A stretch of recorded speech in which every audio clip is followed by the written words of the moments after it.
Hi dear students, greetings of the day.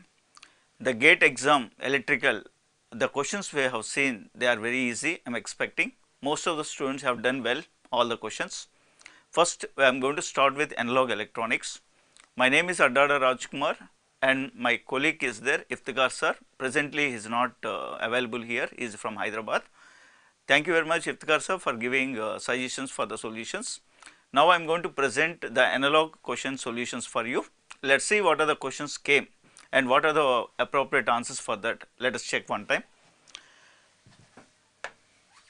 So if you see, this is the first question we are having in analog, which is given some statement and they are asking you what type of answer we are expecting.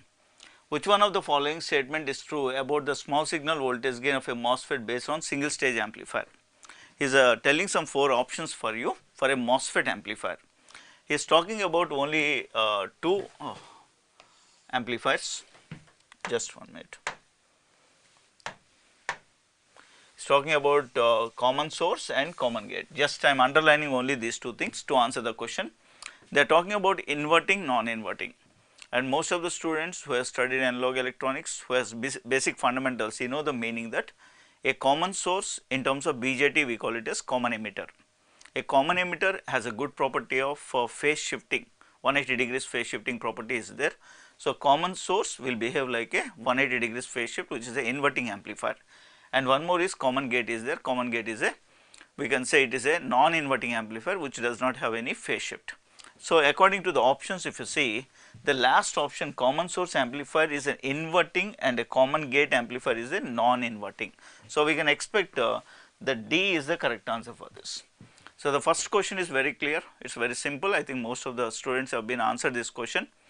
Let us go to the next question. They are asking this question based on op-amps related question.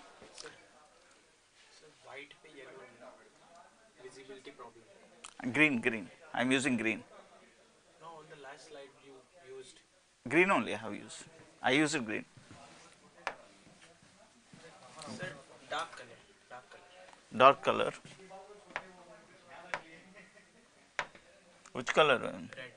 No, yellow. Yellow. Okay, that's okay.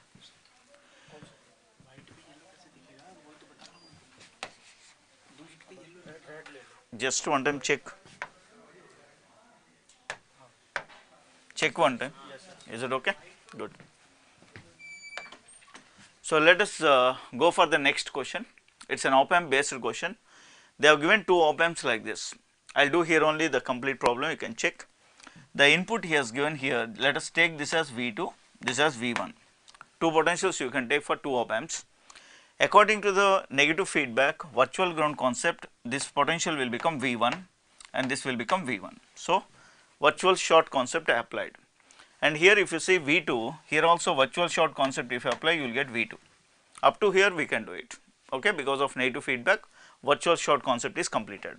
Now, we will take a voltage here, some output for the first op-amp is Vx, that Vx will take here as Vx. Just simply I have done up to here. Now, he is asking you what is the voltage gain for this circuit, that is V0 by Vin he is asking. Now, what I can do is the first amplifier output is a non-inverting amplifier it is. The first one is a non-inverting amplifier. So, it is 1 plus 10k by 10k times of your V1. Everybody knows non-inverting amplifier output will be 1 plus R2 by R1 into the input voltage, that only I have written 1 plus R2 by R1 into V1, which is becoming here simply 2V1. Up to here the Vx output is completed by using the help of non-inverting amplifier.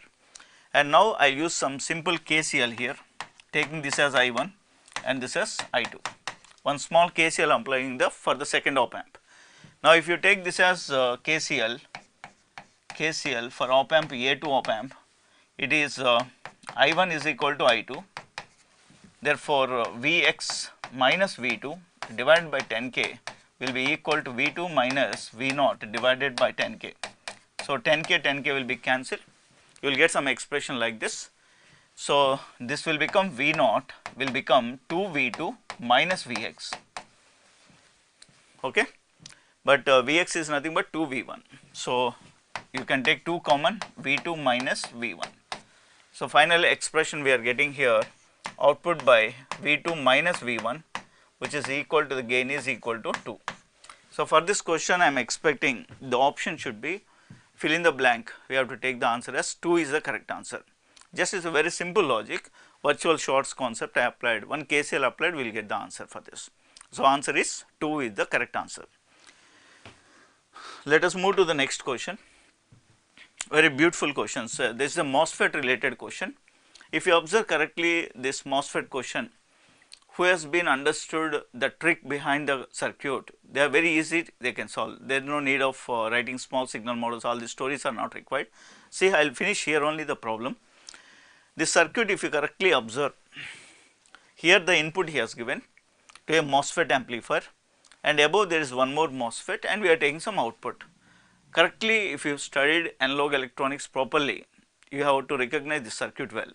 It is a cascade amplifier we call, because this is a common source, this is a common gate, because in AC analysis this is grounded. So in AC analysis, if this is grounded and is asking the output impedance from the output is Z0 how much, is asking Z0 how much. So this is the circuit analysis now. For AC analysis it is grounded, we are doing some AC analysis now, and he said that small signal resistance in AC analysis RDS. So we have some RDS here, this is RDS, which is drain to source resistance I kept in AC model, and below this transistor M1, when you are taking the output impedance, the input should be 0, Vn should be grounded. So for that purpose, to find out the output impedance, input को भी ground हो गया. So ऊपर DC wise grounded, नीचे when you are taking the Z0 calculations, your input signal should be grounded. Now by active load concept, if you observe, just 1 minute.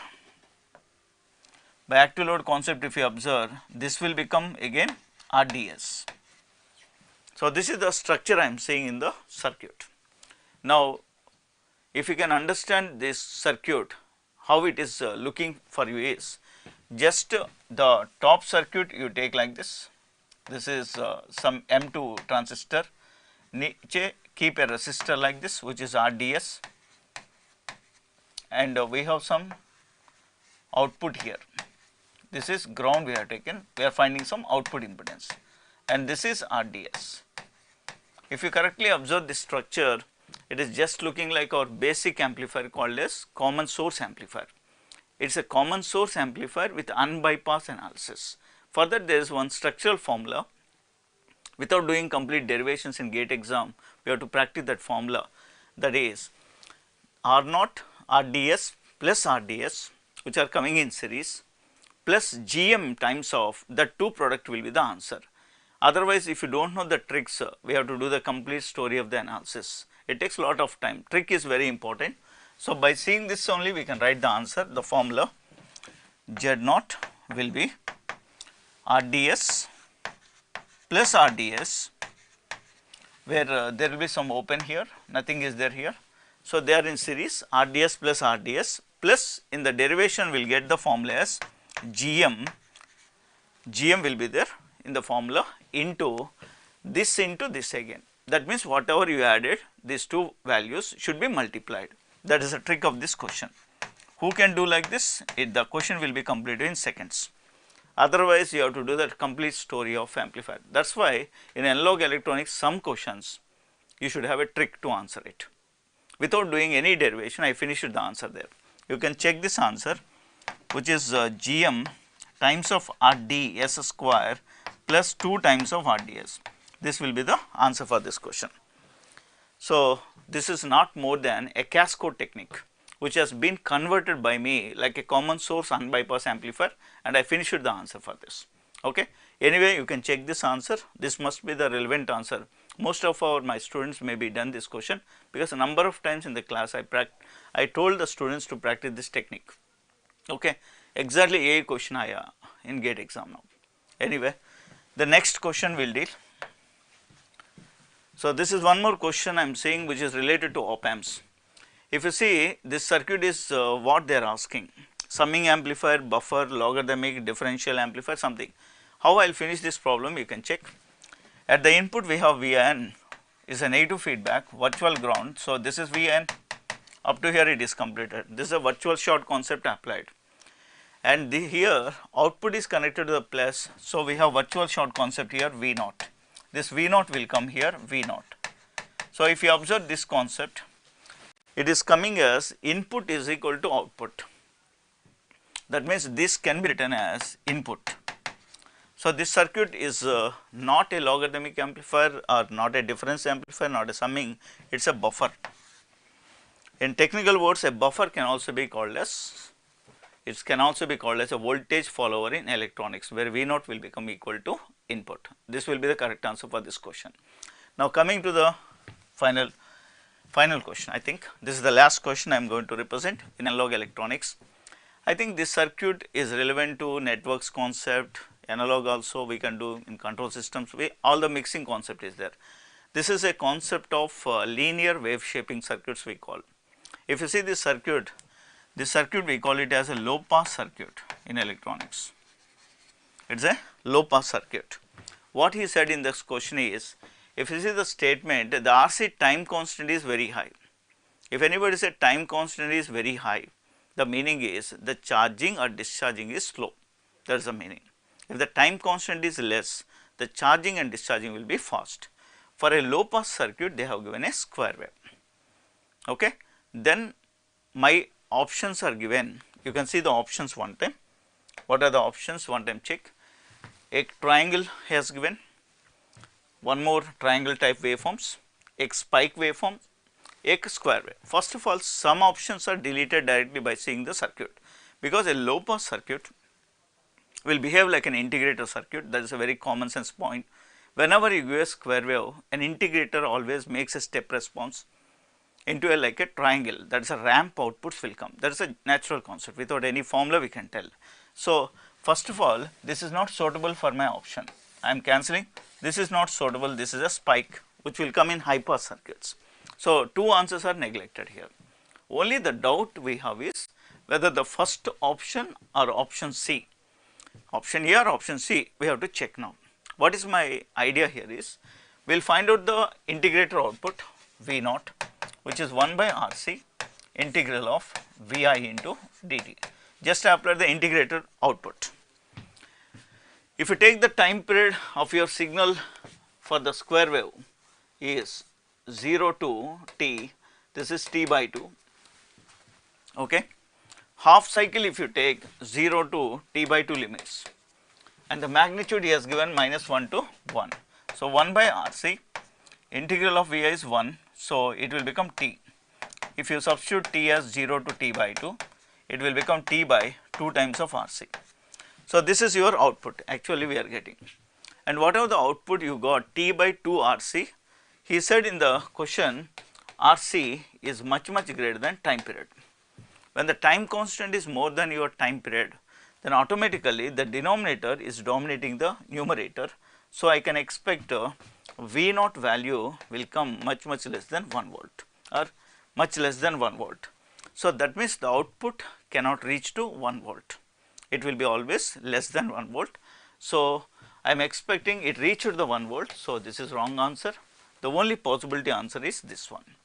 So, the output we have C is the best answer for this question. Okay.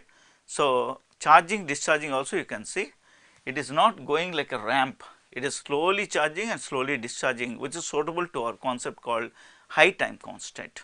So, the best answer for this question will be option C will be the correct answer. It is a simple integrator concept. Okay. Thank you so much. The next my colleague will come. Okay. Thank you so much.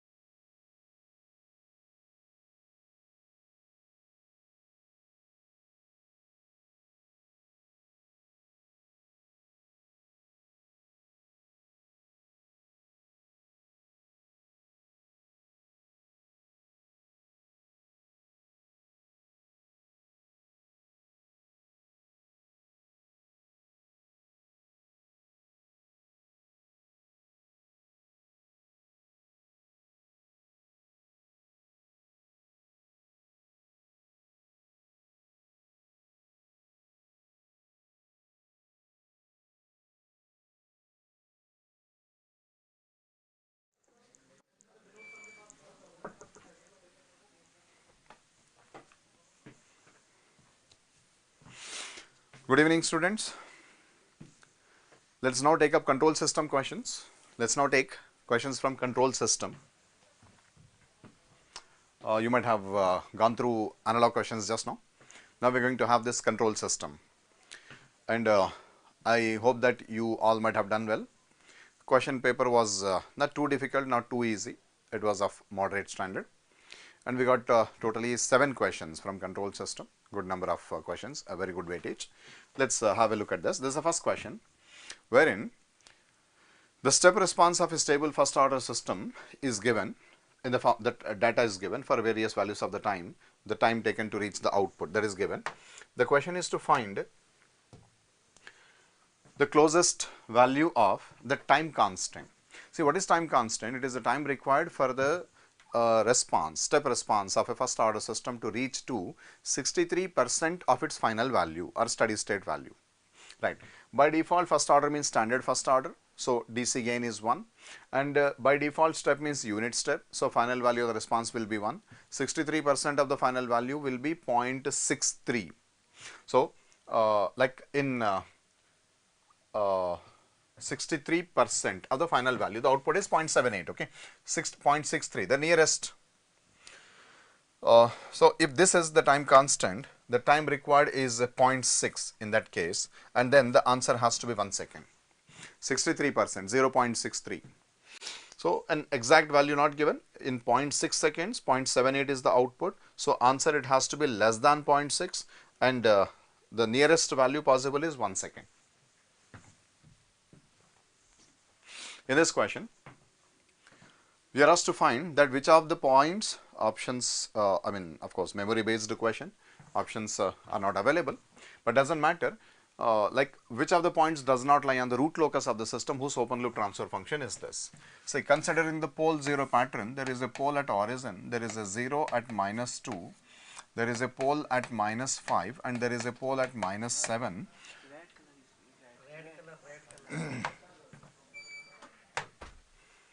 So root locus of the system exists between 0 and -2, and it exists between -7 and -5. So root locus exists between 0 and -2, -5 and -7. So among the options, whichever option is between 0 and -2 and between -5 and -7, then that is going to be the answer to this question.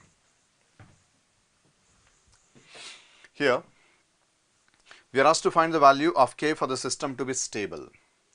G of s is given to be this function, and an extra block k is -1. So the open loop transfer function of the system is k s -1 upon s square plus 3s plus 2. So characteristic equation of the system is s square plus s into k plus 3 plus 2 minus k is equal to 0. In case of second order system, necessary condition and sufficient condition same. So for this system to be stable, k has to be greater than -3. At the same time, it has to be less than 2. Right. This is the answer to the question, the stable range.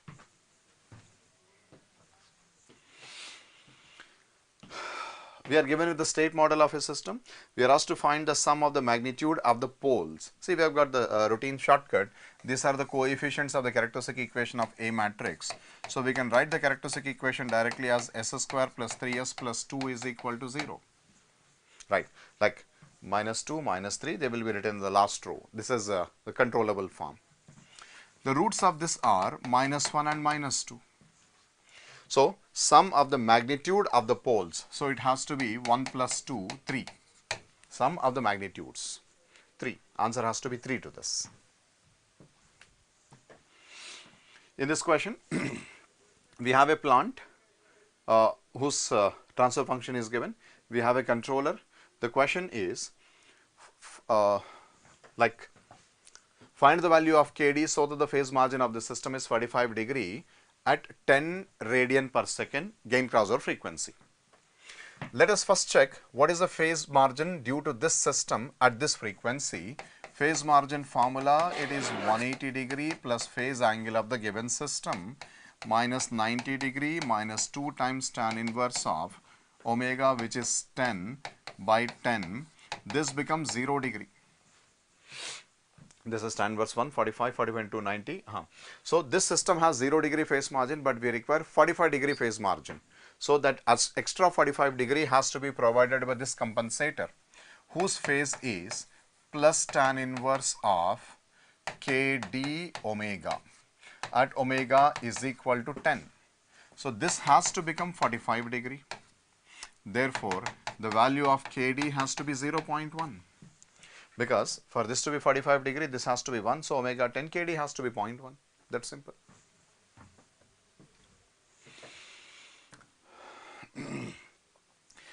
And derivative is missing. x1 dot, x2 dot. x1 dot is 2x2, x2 dot is u of t, where u of t is unit step.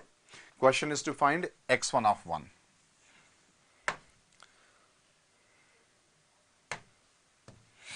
See, s into x1 is 2x2, s into x2 is 1 by s after taking Laplace transform, x2 is 1 by s square, so x1 is 2 by s cube, x1 of t is parabola t square u of t. We are asked to find x1 of 1, which has to be 1. Numerical answer type question it is. Open loop system is stable, which means that P is equal to 0. No open loop pole is in the right side. Nyquist plot encircles -1, 0 once in anti-clockwise direction. By default, anti-clockwise encirclements are considered to be positive. So from the given data, n is 1, p is equals to 0, n is not equal to p, therefore closed loop system is unstable. The question is about closed loop system stability. We have to comment on that. So based on this, closed loop system is unstable. That's all. These are the questions that you got. Hope you might have done well. Wish you all the best.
Dear students, greetings of the day.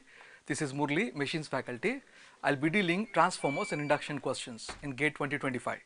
Let us start with the transformers question.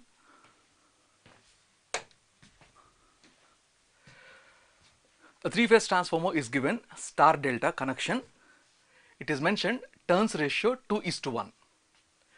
A balanced three-phase currents are flowing in star and three-phase currents across the delta. The question target is, what is the relationship between IA and IAD? IAD means secondary side line current. IA is the primary side line current. First, let us see the options. In the options, it is given IA by IAD magnitude wise. It is mentioned. First, let us deal this with turns ratio, as it is mentioned 2:1. Turns ratio 2:1. So K is 2:1, that is 2 now. Then if IA is in this phase, as you all know, K should be dealt with phase voltages and phase currents only. So the current in this phase is IA is IA into 2. Capital IA into 2. As this is delta, the line current is √3 times 2 times IA. So IAD is equal to √3 into 2 times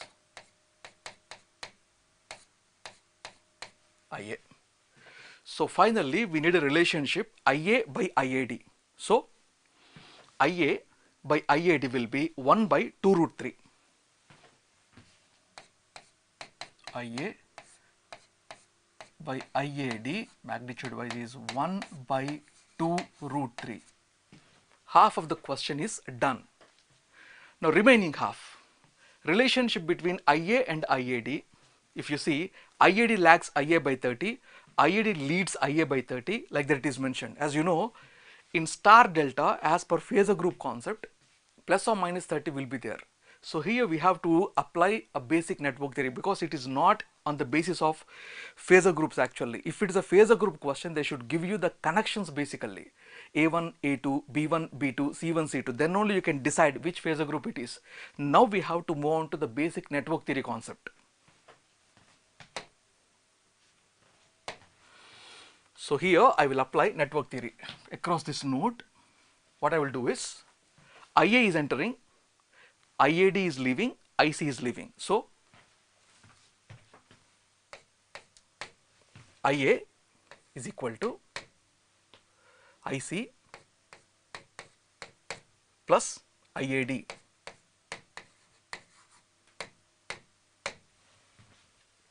Our target is IAD. So IAD is equal to IA minus IC.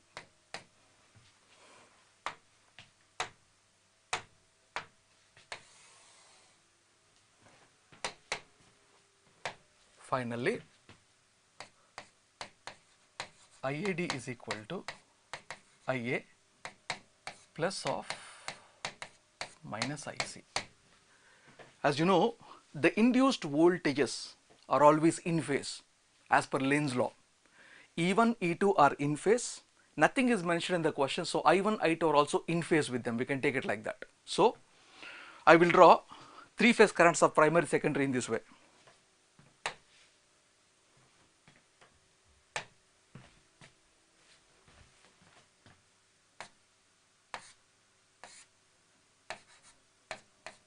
Capital IA, capital IB, capital IC. Now three phase currents of secondary side.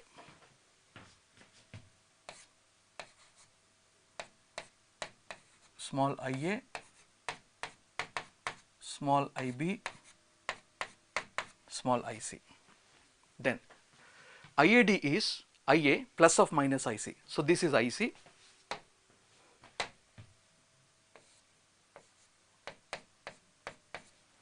Minus IC. So the vector combination of these two is IAD. So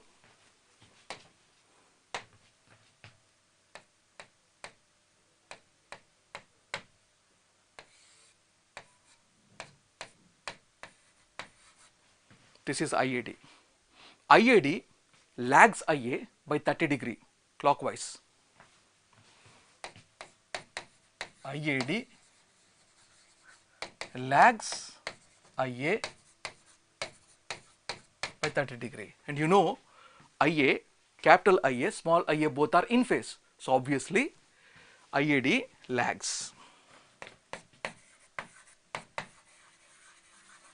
Capital IA by 30 degree. So the answer is first one, A. IAD lags IA by 30 degree. IAD lags IA by 30 degree. A is the answer. Let us move on to the second question. A 3-phase 400 volt 4-pole 50 star current induction motor has the following parameters. RR belongs to rotor resistance referred to stator side. Stator resistance ignore. This is what mentioned in the question directly. You can ignore stator resistance and you can ignore magnetizing reactance XM. Then the equivalent circuit becomes so simple.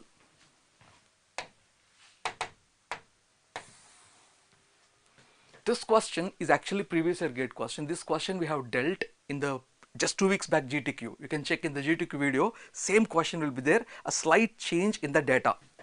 In place of 2 there will be 1.5. So first, the equivalent circuit will be like this. R1 is not given, so directly I am drawing X1, X2 dash and R2 dash by S. So this is X1, this is X2 dash and this is R2 dash by S and this is voltage. This is the equivalent circuit, and the question contains mainly condition for maximum starting torque. For maximum starting torque, what is the voltage and frequency output? Here the thing what you have to note down is V by F control. This question belongs to V by F control topic. Here they are changing V as well as F so that the maximum starting torque is required for that particular case or context. So first logic, let us see one thing. Condition for maximum starting torque, what we can say is S is equal to 1 because starting torque, R2 dash is equal to maximum power transfer theorem, X1 plus X2 dash. This is what we discuss always in the class. R2 dash is equal to X1 plus X2 dash means now from this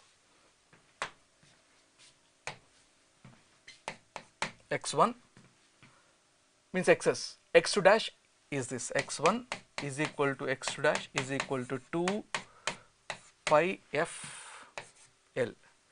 So let us do one thing. Let Fm be the frequency for maximum starting torque.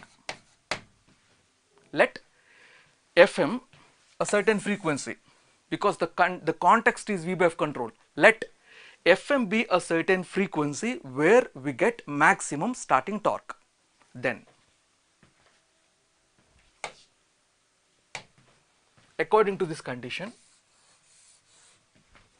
X1 plus X2 dash means 2 pi f L1 plus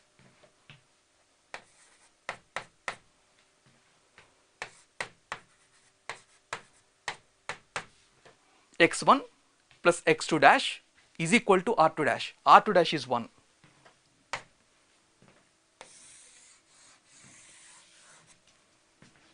From this condition, if you write Fm,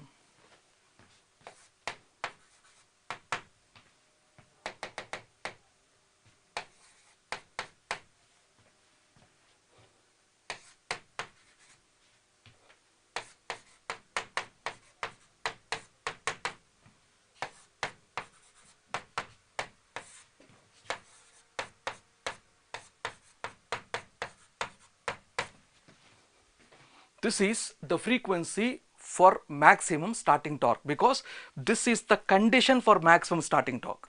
Now let us go back to L1, L2 dash value originally. XS, XR dash is 2 ohms given. So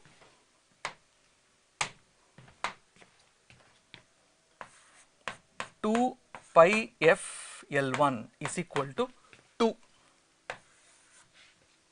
or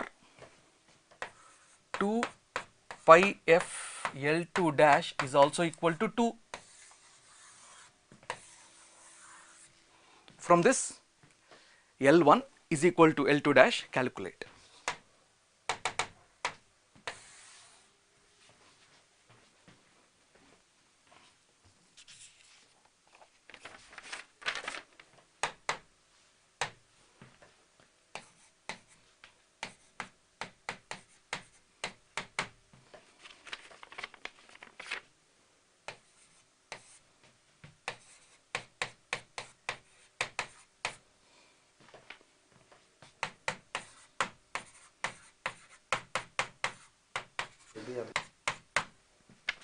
This is L1 or L2 dash.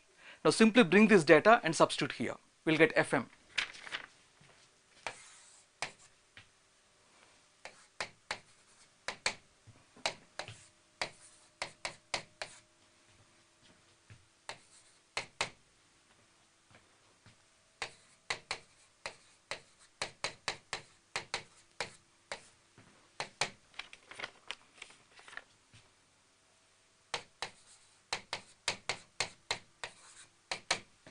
The answer is 12.5 Hertz. For this specific frequency only, the motor will give maximum starting torque. Now we have to find out V also, because it is a V by F control. V by F control means V by F ratio must be constant. So we can write like this: V2 by F2 is equal to V1 by F1. So V2 is V1 by F1. What is V1? 400. First voltage is 400, frequency is 50. So 400 by 50 into F2 is 12.5. Answer is 100 volts. So the answer is D. So the question context is V by F control. So based on that V by F control, from the maximum starting torque condition, we can deal this from equivalent circuit. Now my colleague will take over for the next part of the machines. Thank you so much.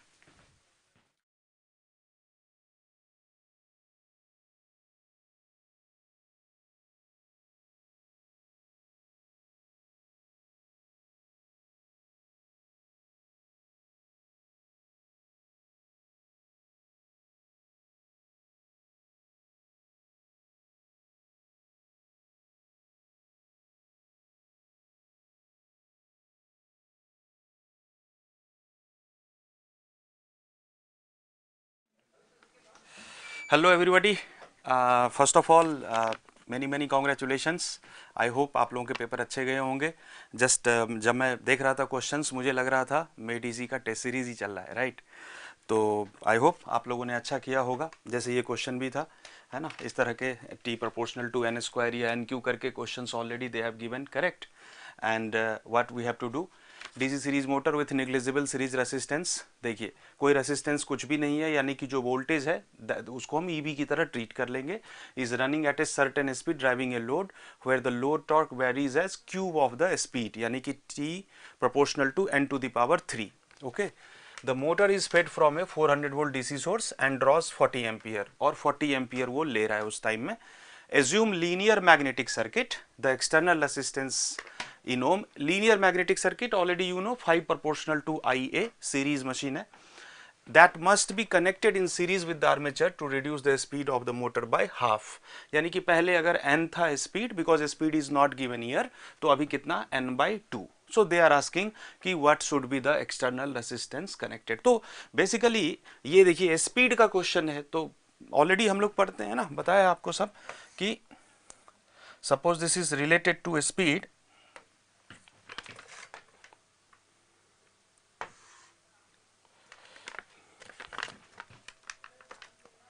यही लिख देता हूं. तो T proportional to NQ it is given, correct? Why it is given हम देखते हैं बाद में. पहले स्पीड का क्वेश्चन है तो क्या लिखो, EB equal to K phi omega, या EB proportional to phi into N, and because this is series motor तो phi proportional to IA, linear magnetic circuit, तो what we can write that EB which is almost equal to V here because resistance is negligible, तो that is proportional to, correct, phi into n, यानी can I write IA into n? Yes sir, why not? तो मान लीजिए पहला वाला equation लिख लेते हैं, 400 is proportional to 40 into n, equation number 1, right. अब नेक्स्ट केस में दे आर आस्किंग कि how much resistance should be connected, तो क्या हो जाएगा EB V minus I A into that external resistance. Current we don't know कि कितना होगा, तो ये भी अननोन है, right, and that is proportional to current we don't know now but speed we know, कितना, हाफ होना है। This is equation number 2। तो 1/2 इफ वी विल डू, तो what we see there are two unknowns, means R external as well as IA, both are unknowns, तो at least एक unknown तो हमें चाहिए, then only we can solve 1/2 like करके, right। उसके लिए क्या करेंगे, this data is given, कैसे यूज करेंगे इसका, तो देखिए सिंपल है, torque proportional to phi into IA and phi proportional to, correct, IA, तो can I write for DC series machine torque proportional to IA square? Yes sir, and the same torque is proportional to n to the power q, हाँ जी, तो क्या लिख सकते हैं, IA1 square upon IA2 square is equal to n to the power q upon n/2 to the power q, और IA1 given है, कितना given है IA1 is given as 40, right. तो यानी कि इसको सॉल्व, n कैंसिल होकर के करंट यहां से आ जाएगा, तो कितना आ रहा है IA2, that IA2 is 10√2 ampere, right, current आ गया। अब इस करंट को हम यहां पे रख देंगे, यानी कि 400 minus 10√2 into R external proportional to 10√2 into n/2, correct. अब फिर 1 और मान लीजिए ये इक्वेशन नंबर 3 है, 1 3 को एक साथ सॉल्व कर देंगे। तो प्रीवियस ईयर टेस्ट सीरीज आपको ये क्वेश्चन बार बार मिलता है, इसमें कुछ भी नया नहीं है। तो कितना आ रहा है आर एक्सटर्नल, ये 23.28 आ रहा है, राइट। आई होप आप सबने सॉल्व किया होगा, ठीक है, परफेक्ट। तो डीसी मशीन में वंस अगेन जैसे हम सॉल्व करते हैं क्लास में या टेस्ट सीरीज में, वैसा ही क्वेश्चन था। चलिए नेक्स्ट चलें। Instruments required to synchronize an alternator, तो देखो सिंक्रोस्कोप तो पता ही है, फ्रीक्वेंसी मेजरमेंट के लिए बताया था ना, राइट साइड लेफ्ट साइड या 0 क्लॉक पोजीशन पे हम डिस्कस करते हैं, प्लस और इसमें से तो volt meter, correct, MSQ question था ये। तो सिंक्रोस्कोप भी हो जाएगा, वोल्ट मीटर, वोल्टेज मेजरमेंट के लिए कि वोल्टेज सेम है या नहीं है। अच्छा, इसका कहाँ पे यूज करते हैं, जनरली ये स्पीड मेजरमेंट के लिए यूज होता है। आजकल जो व्हीकल देखते हैं ना कि 40 किलोमीटर से ज़्यादा या 60 किलोमीटर 80 किलोमीटर कहीं कहीं फिक्स होता है, तो जो हमारी पुलिस होती है वो चेक करती है कि आपकी व्हीकल की स्पीड ज़्यादा तो नहीं है, वहाँ पे ये यूज होता है। तो these two are our answer, ठीक है। वाट मीटर ज़रूरत ही नहीं है, क्यों नहीं ज़रूरत है, क्योंकि जरूरत नहीं है कि पावर सेम होना चाहिए मशीन का या कुछ भी, केवीए रेटिंग से तो कोई मतलब है नहीं। There must be same voltage, frequency, phase sequence and phase displacement must be 0, और एक और सेम वेव फॉर्म वाला जो कॉन्सेप्ट बताया है, राइट। तो इसीलिए सिंक्रोस्कोप बेसिकली वो फ्रीक्वेंसी वाला पार्ट कर देगा and the volt meter for voltage, right. तो ये पार्ट भी हो गया। अब एक और सिंक्रोनस मशीन का क्वेश्चन है, अगेन सेम बेडीजी टेस्ट सीरीज में भी था, राइट, और आपने सॉल्व भी किया है कि EF और V बोथ आर सेम, यानी नो लोड कंडीशन पे वट एवर बैक EMF जो भी है सिंक्रोनस मोटर का, मान लीजिए 3.3 kV, तो 3.3/√2 हम ले लेंगे फेज वोल्टेज, तो that is same as the this supply voltage, right. चलिए सॉल्व करते हैं इसको।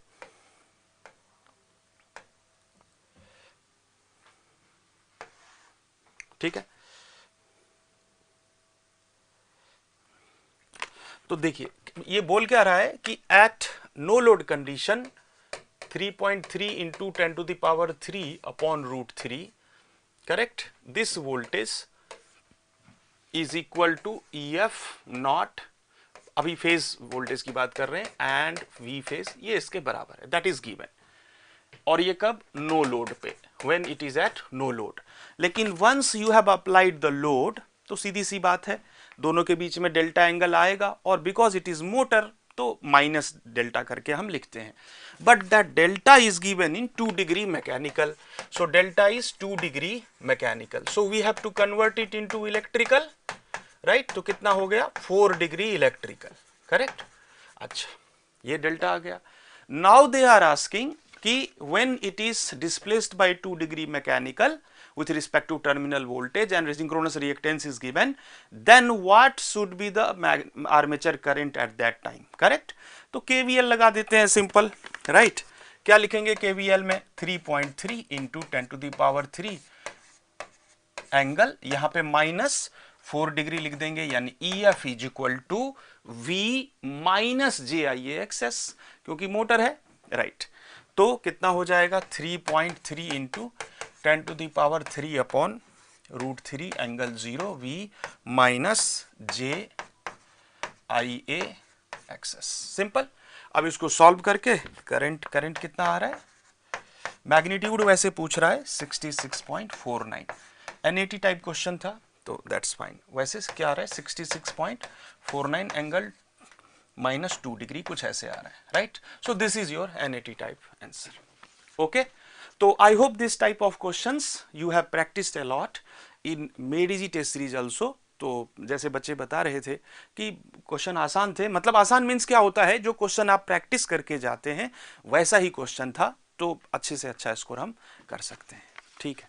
Thank you, all the best for result.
Getting voice.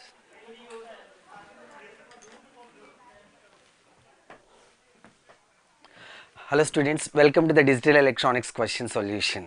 As far as the memory based question is concerned, based on the students information, based on that memory based one, we got one question here, that too related to the K-map. I always used to say in the class related to this particular topic, it is going to play important role for the exam, you know that, no? That is the POS forms in the K-maps. Related to that they asked the question. And without having any confusion for this one, you should follow those two tips which I gave in the class to you. Sir, what are those? Are you able to remember those? Yeah, those two steps are nothing but this. The first step is step 1, interchange the operator. Interchange the operator. Dot plus this should be interchanged. Okay. And second step is nothing but complement the individual variable.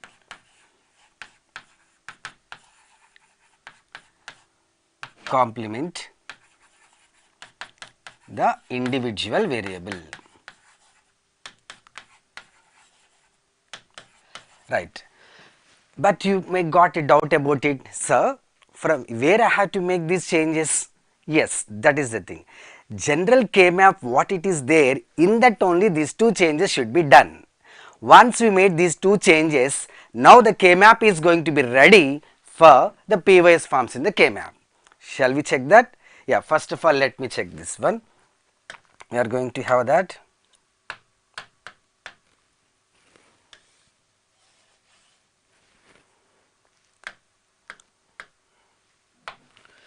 Yeah, for that in general K-map, in that these two changes should be done. As you know, in general K-map for the function of f of u, v, w, x. For this one, we are going to have u bar, v bar, u bar, v, u, v, u, v bar. Like that only here we are going to have w bar, x bar, w bar, x, w, x, w, x bar. So these are the things we are having.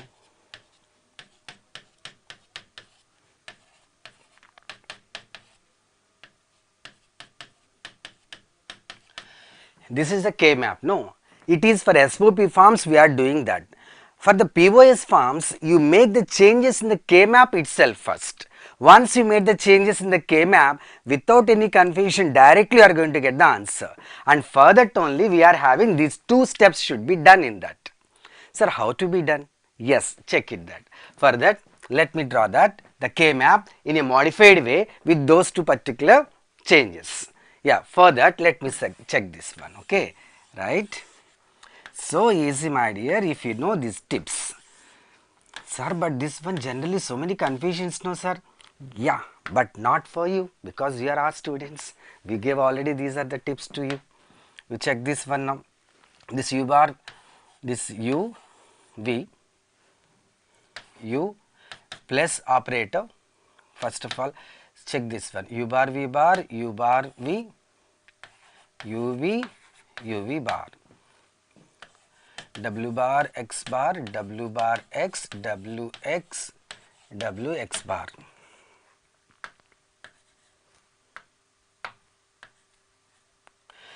Sir, but you made the same K map, no? Yes, my dear, but in that now I am going to make the changes, no? Okay, sir.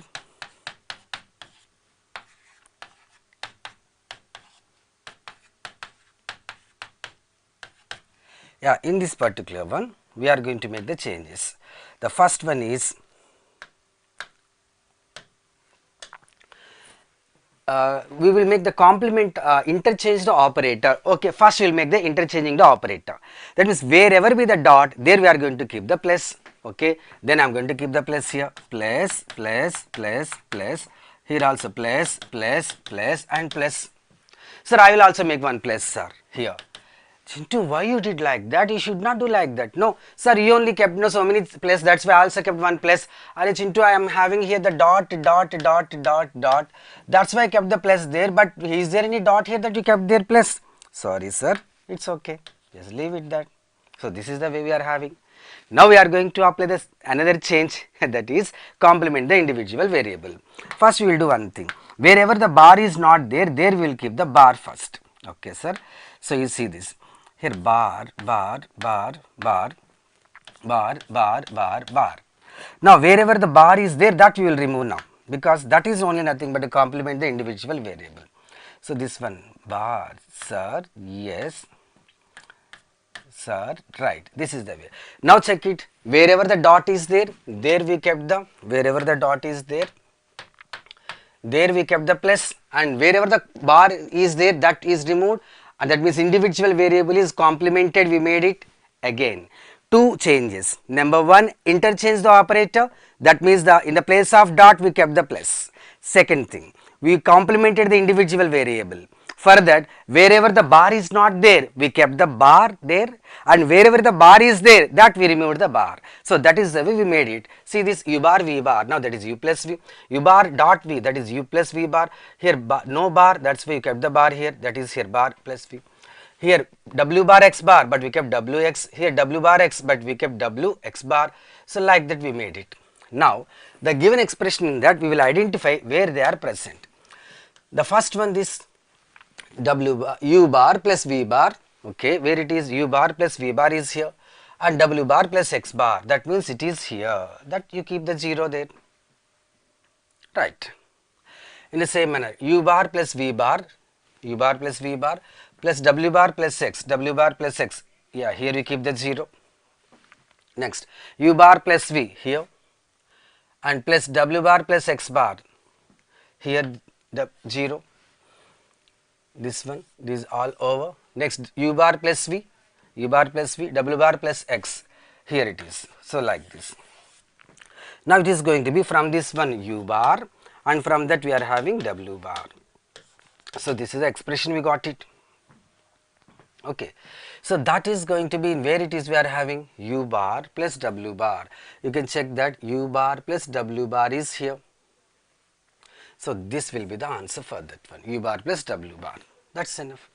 So simply we can do that. So always the tricks should be followed to answer the questions of the digital, not like a traditional approach of the methods. In the same manner, we made the trick of that by applying the K map in that, making the changes initially at first only without getting any confusion. Then that expression was put it in that, and we are going to get the answer so easily in that manner. Got it? No? Right. Thank you.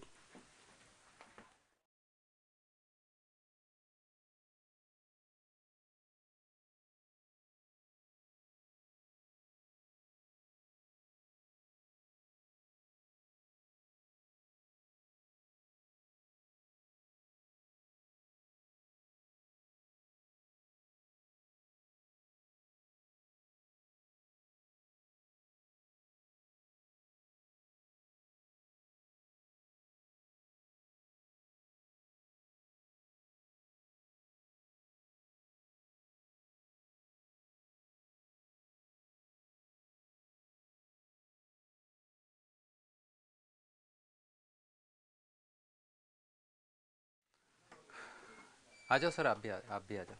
Okay, so let us solve questions of signal system. So myself Rohit Tripathi and with me Naveen sir, we both are going to solve questions. Okay, so first of all let us solve question number 1. Question number 1 कुछ ऐसा है, a continuous time periodic signal xt and xt is given 1 plus 2 cos 2 pi t plus 2 cos 4 pi t plus 2 cos 6 pi t. ठीक है. If t is the time period of xt, okay, so if t is the time period of xt, then what is the value of this integration? ठीक है. अगर आप इसको देखें तो ये इंटीग्रेशन क्या रिप्रेजेंट कर रहा है? Signal power. तो हमें कैलकुलेट क्या करना है? Signal power. So this integration is nothing but power of xt, and to calculate power of xt we can proceed like this. What is the power of DC signal? यहाँ जितने भी terms हैं, first signal, second, third and fourth, ये सब के सब एक दूसरे के ऑर्थोगोनल है. और अगर सिग्नल्स एक दूसरे के ऑर्थोगोनल है और उसका समेशन आपके सामने है और रिजल्ट का पावर लिखना है, तो सब के पावर को क्या करना है? ऐड करना है. So for DC signal 1, what is the power? DC square, it means 1 square. For sinusoid, for a naught cos omega naught t, power आप क्या लिखते हैं? a naught square by 2. So for second term, what is the power? 2 square by 2. For third term, what is the power? 2 square by 2. For fourth term again, ये भी a naught cos omega naught t का form है, तो power क्या? a naught square by 2. What is the value of a naught here? a naught is peak amplitude, कितना है? 2 है. तो रिजल्टेंट पावर कितना आया? 1 प्लस 2 स्क्वायर बाई 2 कितना होगा? 2 होगा. 2 प्लस 2 प्लस 2, तो रिजल्ट कितना आया? 7. Okay, so for this question what is the answer? Answer is 7. ठीक है. अब नेक्स्ट क्वेश्चन की ओर चलते हैं. नेक्स्ट क्वेश्चन में थोड़ा डाटा मिसिंग है, so let me complete this question. इस क्वेश्चन में first of all the system is LTI system. तो बेटा सिस्टम कैसा है? LTI सिस्टम है. और इस LTI सिस्टम में रिलेशनशिप गिवन है yn is equal to s of x of n. ठीक है. So for this system x of n is the system input and y of n is the system output. ठीक है. Okay, s of x of n में it means it is representing y of n. ठीक है. Input क्या apply किया गया? Delta n. It means x of n is equal to delta n, और delta n input के लिए system का आउटपुट गिवन है, यहाँ पर गिवन है. So it is equal to, आप इसको ऐसे भी लिख सकते हैं, at n equal to 0 sample is 1, at n equal to 1 sample is 1, at n equal to 2 sample is 1, remaining samples are 0.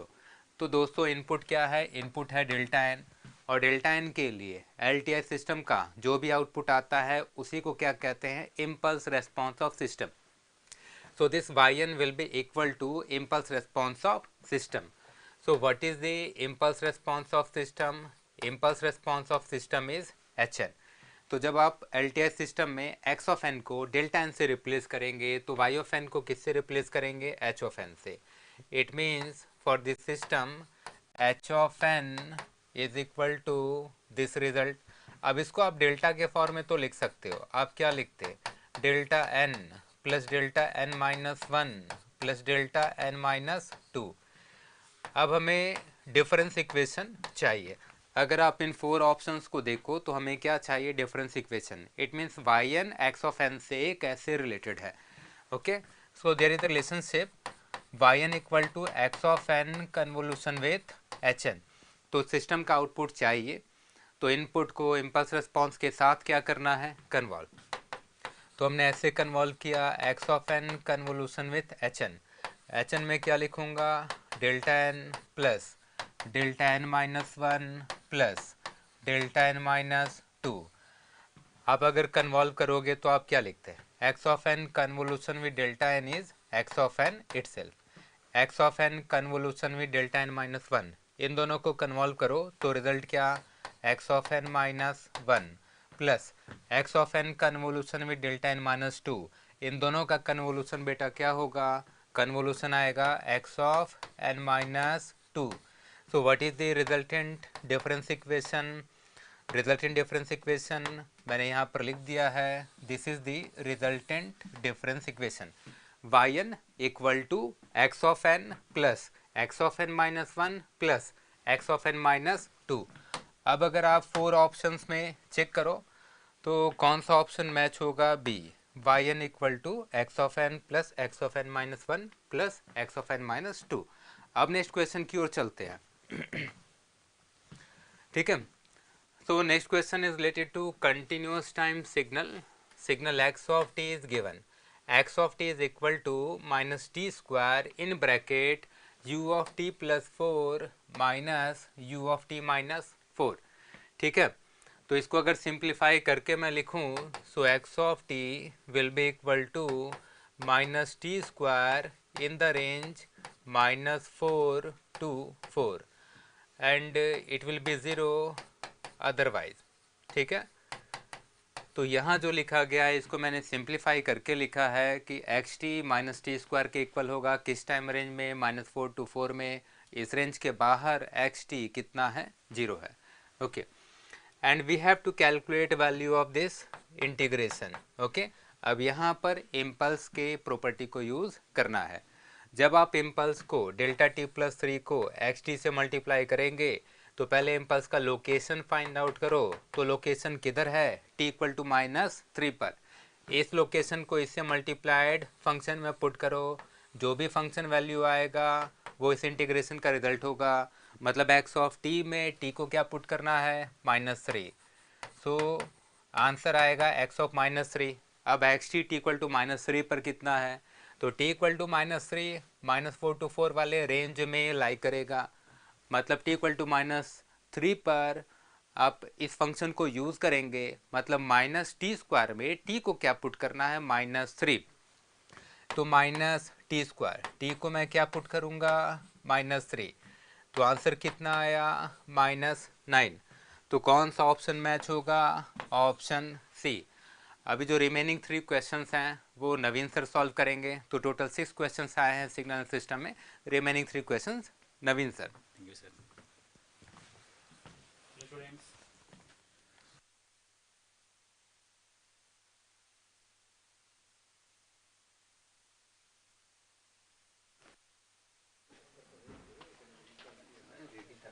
Let continuous time signal x1 of t and x2 of t are given. x1 of t is equal to 1 from range from 0 to 1 and 2 minus t from range from 1 to 2. So if you draw the signal for x1 of t looks like this. It is t. This value is equal to x1 of t. So from 0 to 1, so 0, 1 and 2. in between 0 to 1 the value is equal to 1. So, amplitude value is equal to 1. So, 2 minus 3 putting t is equal to 1, 2 minus 1 is equal to 1, putting t is equal to 2, it is 0. Sketch looks like this. Similarly, draw for x2 of t also, this is equal to x2 of t. So, x2 of t value is obtained like this, it is equal to time axis t. From 0 to 1 the value is equal to t. So, it is from 0 to 1 and from 1 to 2 we have the value. From 1 to 2 we have the 2 minus t, that is 2 minus t equation is this is equal to t equation. So, these two signals are going to be convolved with each other, y of t is equal to x1 of t convolved with x2 of t, and asking integral minus infinite to plus infinite y of t into dt. So, integral minus infinite to plus infinite y of t into dt is nothing but an area of y. And we study in the classroom very simple like this, that is equal to y of t is equal to x1 of t convolved with x2 of t using the area property. We can tell simply that is ay is equal to ax1 into ax2. So, both the two areas will multiply to each other. So, find out in the area for this one, this looks like a square and this looks like a triangle. So, we can write about a square and a triangle. So, writing about the x1 of t, so I am showing the area here. So, observe here ay is equal to, so area of x1 square, so side into side is the area, and triangle is half into base, base is equal to 2 and height, sorry, base is equal to 2 minus 1 is 1 and height is 1, that is 1 into 1. Okay, this is the area of x1 multiplied with area of x2. If you talk about area of x2, this is the triangle. So, triangle area is equal to half into base, base is 2, height is going to be equal to 1. When you put t is equal to 1 here, the value is equal to 1. So, 1 by 2 into 1 is the value we are having. So, these two will cancel out each other, become 1. So, 1 by 2 plus 1. So, ay is equal to, value is equal to 3 by 2. 3 by 2 means that value is equal to 1.5. If you check the options, option A is the correct option. A is equal to 1.5 is the value we are having. So, coming to the next question. The continuous time unit impulse signal is applied as an input to a continuous time linear time invariant system. Yes. The output is observed to be the continuous time unit step signal u of t. Which of the following statements is true? So, considering a system which is equal to that of your LTI system. So, S, the input applied is equal to x of t is equal to, see, continuous time unit impulse signal, that means x of t is equal to delta of t. The resultant output value what is getting as input to linear system, the output is observed to be continuous time unit step signal, that means y of t value is equal to u of t. So, this is what we are having. When input is impulse, unit impulse, output is nothing but an h of t value is equal to u of t. So, you know h of t value is equal to u of t. So, see the options, on applying any input signal to system S, the output signal is always be unbounded. It is not true, na? See, for example, if I am giving any signal like, so my y of t is equal to, you know that x of t convolved with h of t. So, any signal we are giving, for example, if I give here delta of t convolved with h of t value is equal to u of t is equal to u of t. That means it is bounded, it is not unbounded, it is a bounded signal.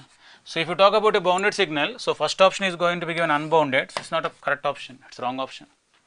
So, coming to the second one, it is possible to find a bounded input signal which when applied to S results in an unbounded output signal. That means again the same thing, I am taking y of t. See here, which was applying, possible to find a bounded input signal applying. Take a bounded signal, you know it is u of t convolved, because I am taking x of t is bounded, u of t convolved with u of t. U of t convolution u of t is r of t, but r of t signal is bounded or unbounded? It is unbounded signal we are having. Now, just observe here carefully, applied to S results in an unbounded output signal is given. That means option B is correct. See, every bounded input signal applied to S results in a bounded output signal. Okay, it is not true. See, this is the bounded signal we applied, but not getting the bounded, getting unbounded. So, it is not true, it is also wrong one. Now, on applying any input signal to S, the output signal is always bounded. No, it is not the true also. Any signal you are applying to the S, the output signal is going to be bounded, is also be not satisfied. So this is what said to be called as if I am going to be giving here as any signal as r of t. If I give r of t convolved with the u of t is nothing but, and you will get the parabolic signal. Parabolic signal is not a bounded, it is unbounded signal. That means any signal I am giving to yes, the output signal is always bounded, means no, it is also not true. So correct option is B. Out of the 4 options, B is the correct option. Okay. So next question. See here, an ideal low pass filter has frequency response given by h of j omega is equal to 1. For the sketch for this one, you can find like this. This is omega, this is equal to h of j omega, and that value lies from where to where? So lies from minus 200 pi to which value? 200 pi, and the amplitude value is equal to how much? 1. I just draw the graphical representation for the given h of j omega.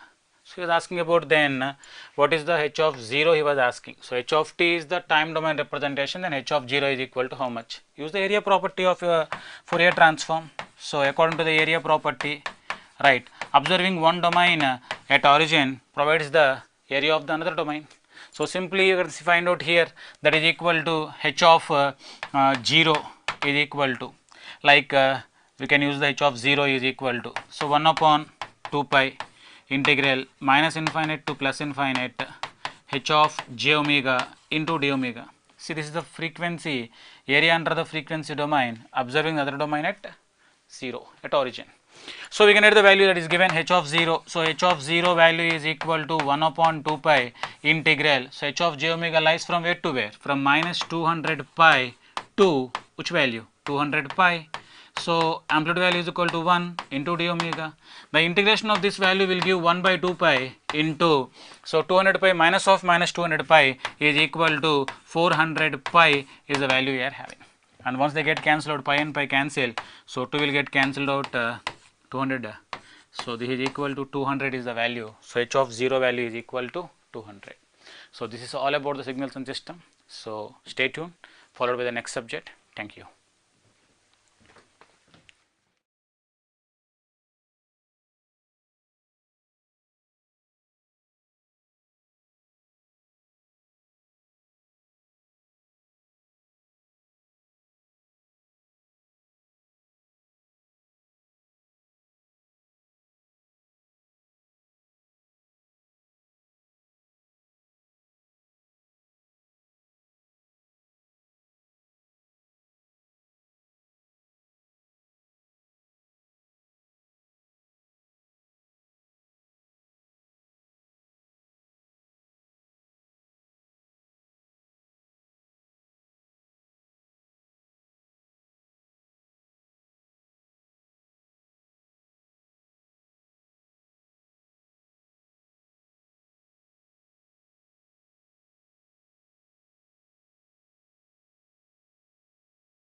Good evening, dear students. Very good evening. This year from the electric circuits, 4 questions have been asked. Out of these 4 questions, we got the information about the 3 questions. Come to the first question. In this example, you asked the VA characteristics for given network.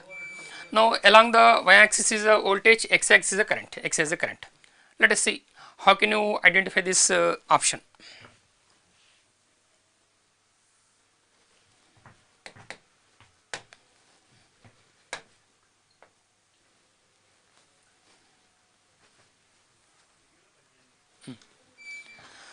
For this example, our requirement is a graph between the IXY and the VXY.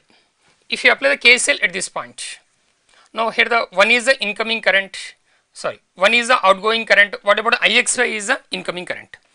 Then in this branch what the current will be? IXY minus 1. Then here in this example, wherever the current is entering, that is positive, other one is a negative, other one is negative.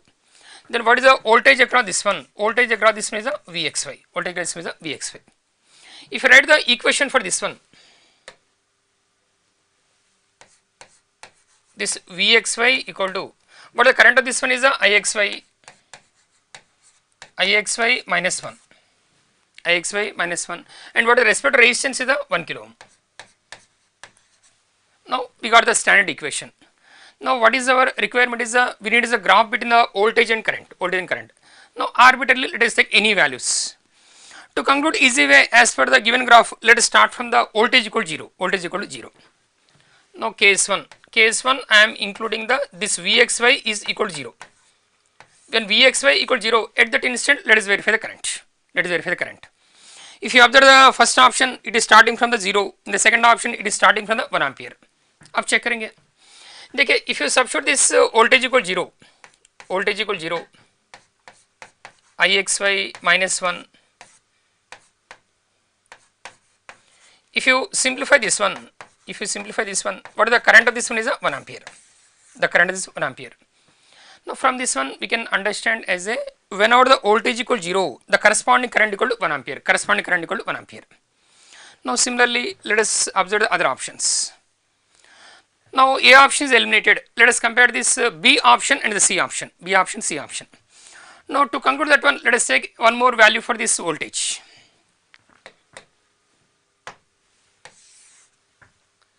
Now case 2, let us take this voltage equal to 1 kilovolt. Let us take this approximately 1 kilovolt. Now in this example, I am taking the voltage of 1 kilovolt, Ixy, and the corresponding resistance. But the corresponding resistance of this one is a 1 kilo ohm. If you simplify this one, we get a current of this one equal to 2 amperes. That means here, if you compare this B option, C option, in the B option current goes on increasing. Now as per this result also, second case we got a current is the 2 amperes. In the C option, the current goes on decreasing. That means here, from this given options, we can conclude as a, the second one is the correct option. I hope all of you got the correct answer for this one. Very good. Come to the next question. Next question from the transients. Let's do analysis carefully for this one. What is the requirement? We have to find out the time. Such that what a capacitor voltage. In this example, what the capacitor voltage will be equal to how much here? 50 volts. Capacitor voltage equal to 50 volts. To conclude the answer easy way, first let us obtain the general equation for this one. For this general equation, let us find out the initial voltage and the final voltage. Now first let us start from the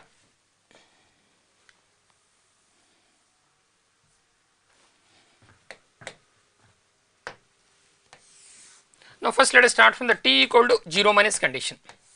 What meaning of T equal to 0 minus steady state condition before operating the switch? Correspond given example, before operating switch means switch was open. At T equal to 0 seconds, switch is closed. Now steady state condition before operating. Now for DC source, how that capacitor behaves as a open circuit.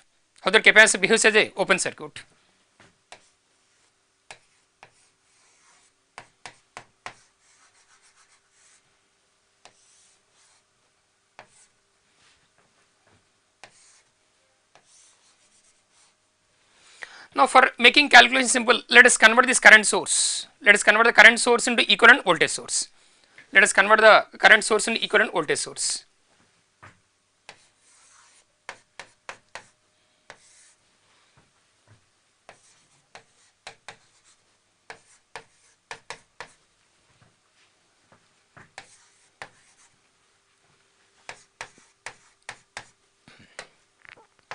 In this example, what is the requirement is a voltage across capacitor.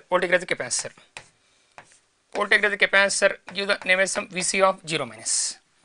For this example, it is open circuited. Open circuit means the current flow in the network. Is equal to 0. That means sir, for this resistance, no voltage drop is present. then if you write the KVL equation, for this entire part, by simplifying this one, we get the voltage of this one as a voltage of this one equal to 25 volts.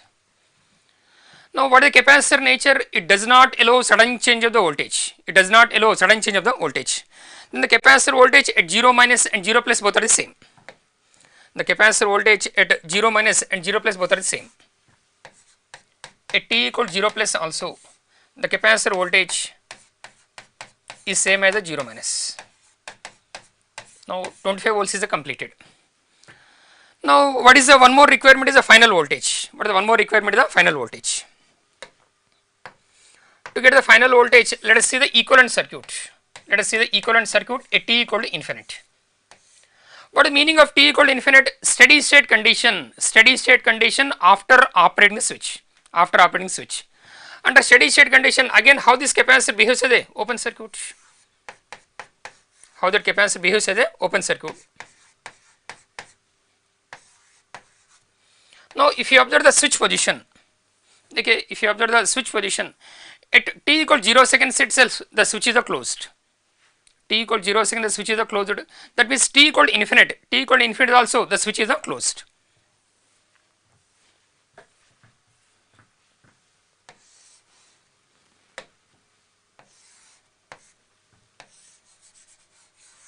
By using source transformation, we converted that current source into equivalent voltage source. Now, what is our requirement is the voltage across capacitor, this Vc of infinite. Again, if you observe this entire part, in this entire part no current is circulated because it is a open circuited. Then if you write the KVL equation for this one, we get the final voltage. The final voltage is equal to 100 volts. Now, initial voltage is completed and final voltage is also completed. Now, let us write the respect to general equation.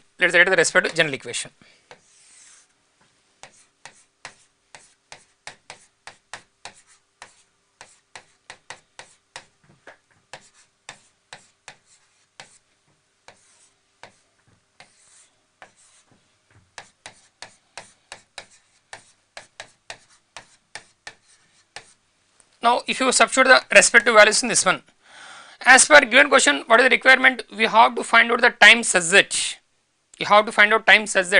the capacitor voltage will be equal to 50 volts. Capacitor voltage is 50 volts. Just now we calculated what the initial voltage is equal to 25. What about the final voltage? Equal to 100 volts. Exponential of minus t by RC. Here the meaning of R is a equivalent resistance. After operating the switch. In this example, after operating the switch, in this part, what the resistance value, how much here? 2 ohms. Now, whatever the capacitance value is 10. Then if you substitute the respective values, what resistance is 2, what capacitance is 5. Now, final voltage is 100 volts. In the question itself given, when the capacitor voltage is reaches to 50 volts, now we have to find out a corresponding time. Check करो जी, ये पूरा expression simplify करो. Simplify करने से can you find out a corresponding time? Check करो. I am writing approximately. This is a 4.05 seconds. Okay. I hope all of you got the same answer, na? Okay. Okay, dear students. Remaining questions are explained by the Naresh sir.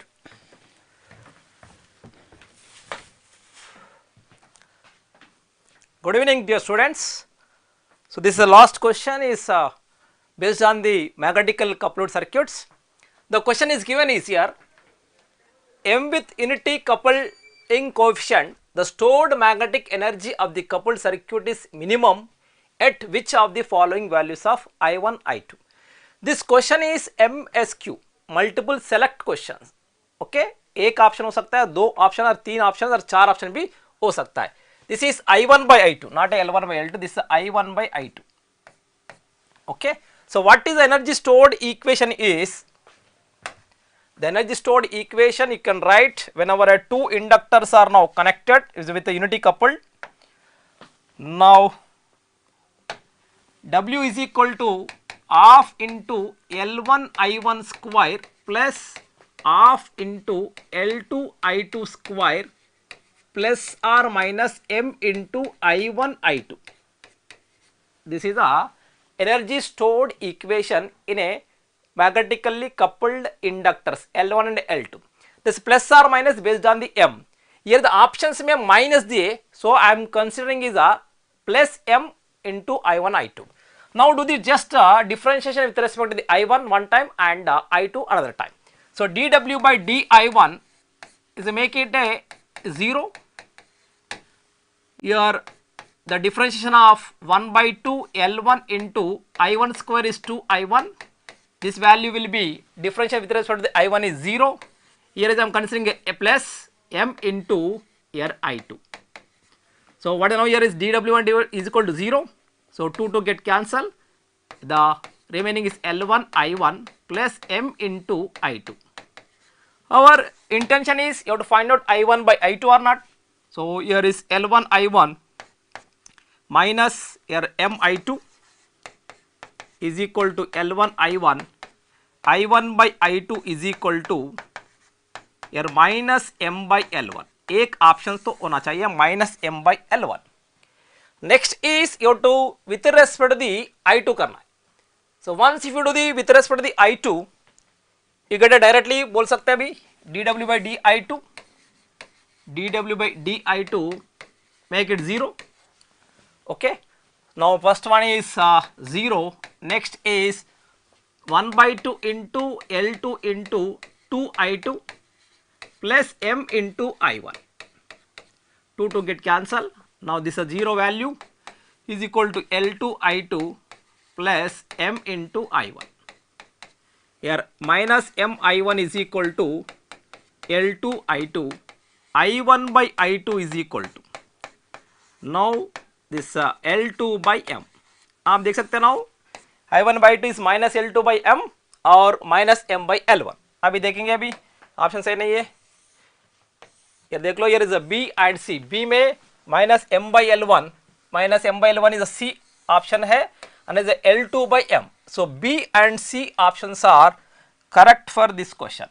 एक B है, a multiple select question है, a B option है and C options are both are correct for this question. Okay.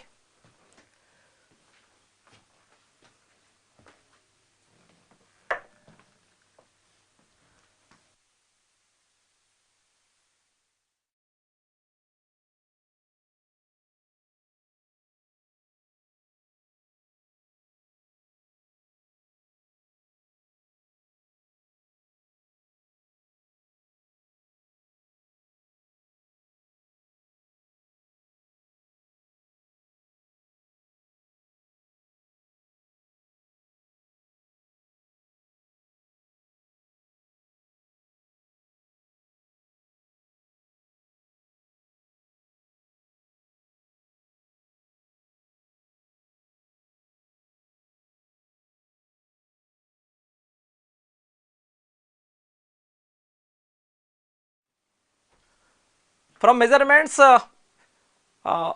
I think is 3 questions from measurements आ गया. So 3 questions में पहला question देख सकते हैं अभी. The maximum percentage error, the maximum पूछ रहे हैं percentage error in the equivalent resistance of the 2 parallel connector resistors of 100 ohms and 900 ohms with each having maximum 5% error is round off nearest integer value. देखेंगे ना. Simple R equivalent find out कर सकते हैं directly. One is R1 is equal to 100 ohms है and R2 is equal to here R1 is 100 ohms है, R1 is equal to 1 minute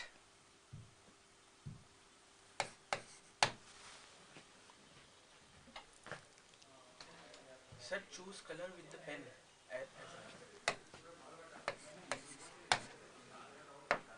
Double click. R1 is equal to 100 ohms and plus 5% ले रहा हूँ. Why plus 5% is a maximum पूछ रहे. R2 is equal to 900 plus 5%. So now what is the actual values of R equivalent is? R equivalent is without errors 100 into 900 by 100 plus 900, that is 1000. So 1, 2, 3, 1, 2, 3. So the 90 ohms is actual value. This is a true value. So measured value is Rm is equal to how much here now? The value of after R1 is plus or minus 5% means R1 is equal to 100 into 5 by 100. This value becomes, here is a 5. So R1 is with here is a 100 plus 5 is a 105. This value is. Next is 900 में 5%. 900 में 5%. How much this value is? Here is a 45.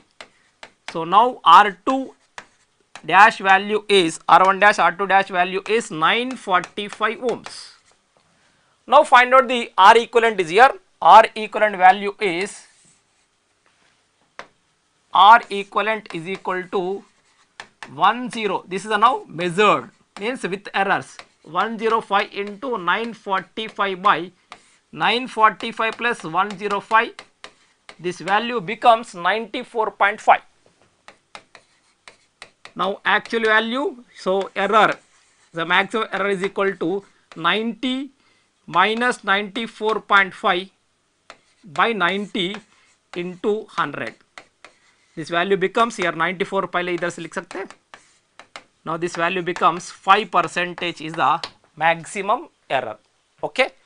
So this is based on the errors. The next question is based on the 3 voltmeter method. Is given information is the volt across 2 ohms is 9 volts दिए and the volt across source is 200 volts. ये 200 volts है. This value is 9 volts and the V load is 199 volts. Okay, this now is given information. V source 200 volts, VR is 9 volts and V load is 199 volts. If you draw the suppose phasor diagram for this, current is a reference one, the volt across resistance is currents are in phase and load is, your assumption is your load is a single phase RL load. RL load means the voltage is leading, current is lagging and you get a source voltage. The source voltage का 2 vectors को add करने के बाद you get a square plus b square plus 2ab cos theta under root a use करके अभी कर सकते हैं. Here the question क्या है इधर is the power. Experiment करने के बाद power measurement. Power what? Power PL is equal to the voltage across the load is V3 or VL. A load दिया ना, V load लिखेंगे VL. The current to the is IL and cos pi. Pi होना चाहिए. IL कैसे आते हैं? So from this 2 9, the 2 by here 9 by 2 voltage by resistance, this will give the current 4.5 amperes is the current will get, same current will flow here now. You have to find out VL is already there. So our intention is you have to find out only the cos pi. So cos pi कैसे बनना? Just draw the, अभी draw कर सकते हैं directly. You can draw the phasor diagram. This current I is the reference one. So V2 volt across resistance VR. Suppose if you draw the VR is in phase, VL is leading by some pi degrees. If you add these two, you get a VS. ये हो गया V source. What is the VS equation is? VS is equal to VR square plus VL square plus 2VR VL cos pi under root. From this equation, we write a cos pi. Cos pi is equal to VS square minus VR square minus VL square upon 2VR VL. Just substitute all the values, you get almost equal to 0.0887 is a power factor of the load. Now just use the formula P is equal to VL IL cos pi. VL is 199, this value is 9 by 2 and cos pi is 0.0887. This value becomes 79.5 watts will get the power consumed by the load is 79.5 watts is the answer for this question. Okay. Next question is, this is the Wheatstone bridge is given, the sensitivity of the bridge in terms of the change in balancing. So balance है 50 into 1, 5 into 10 a balance है, but there is a change in, where the change is unit change, इसमें change है, your change is 1 unit change. So 1 unit change means 51. इसके कारण what is the voltage क्या हो सकता है? So what is now in millivolt per ohms क्या हो सकता है? Simple use a voltage division rule. E is equal to, suppose you take a plus and minus, the volt across here, E is equal to potential difference between these 2 points. The potential here is just using a, now this voltage is 10 volts. Okay, this value will be 10 into, directly my declare 1k. 1k means 1000 by 1000 plus 10 minus here 5000 voltage 5000 by a 51 हो गया, unit change है ना, बोल रहे unit change. So that is 5000 plus 51. So what is the change in here is, how much the value is, this will becomes a 1.96 millivolt. So sensitivity बोले तो how much change is here now, unit change, इसलिए 1.96 millivolt per ohm is the answer for this question, 1.96 millivolt. Okay.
Hello my dear students, very good evening to all.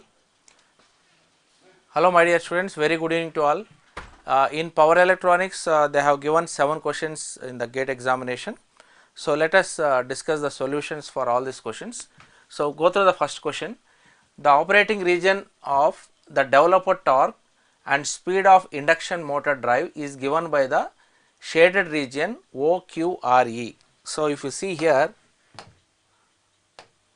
so OQRE, so this is the shaded region. That means you can develop the torque in this region, shaded region OQRE. Okay. The load torque is given by, so this is the load torque. Okay. So this is the load torque. The motor drives moves from initial operating point O. So here this is the motor drive. Okay. It moves from initial operating point O to the final operating point S. See here. So this is the initial operating point and this is the final operating point. Which one of the following trajectories will take shortest time. That means to reach from initial stage to final stage. So, which one of the trajectory, they have given 4 trajectories in options, which will take shortest time.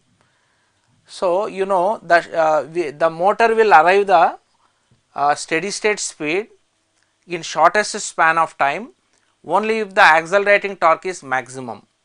So, what do you mean by accelerating torque? So, let us discuss about the accelerating torque. Okay.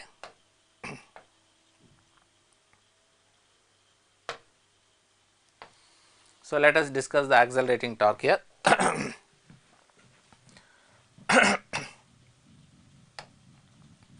So, accelerating torque is equal to developed torque or electromechanical torque minus load torque. Okay. So, here we can, what is the path we have to take such that we have to reach in the shortest span of time, we have to reach the steady state speed in shortest span of time. So, for getting shortest span of time, accelerating torque should be maximum. If the accelerating torque is maximum, then the machine will speed up at a faster rate with high acceleration. So, for getting maximum acceleration torque, let me show you the trajectory point here. Okay. You start from O to Q. At Q we have maximum torque. See here, at Q we have maximum torque, and then when the maximum torque is at Q, this maximum torque minus load torque is the accelerating torque. So, when accelerating torque is maximum, the machine accelerates at a faster speed. When machine accelerates at a faster speed, you can reduce the time taken. Then Q to R. Then to reach steady state speed, the load torque and accelerating mechanical torque should be equal. Again it will reach S. So, OQRS. So, option B is the right answer. Okay. So, it is very clear that in short span of time the machine should reach steady state speed. So, in short span of time the accelerating torque should be maximum. That is why it has to reach to Q, then R. So, constant torque, we have to maintain maximum torque until it reaches the steady state speed. After reaching steady state speed, reduce the torque so that at S both the torques are equal, the machine arrives steady state speed. So, answer is option B for this question. I hope you understood. Now, let us go back to the next question, right. Yes.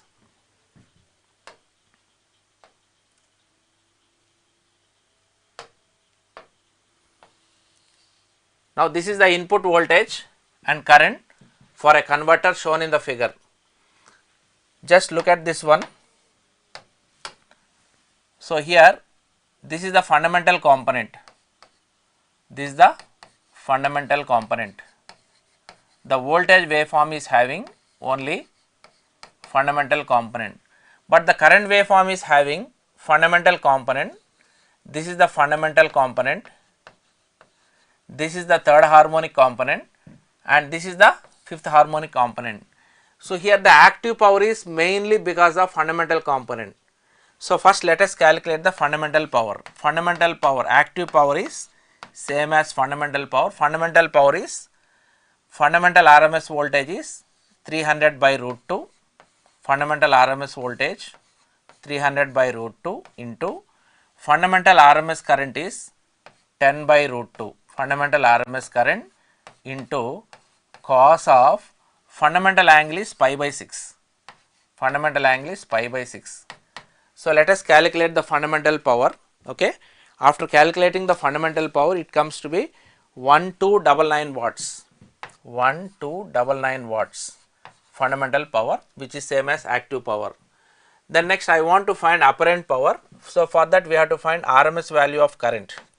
So, how do you find RMS value of input current? RMS value is square root of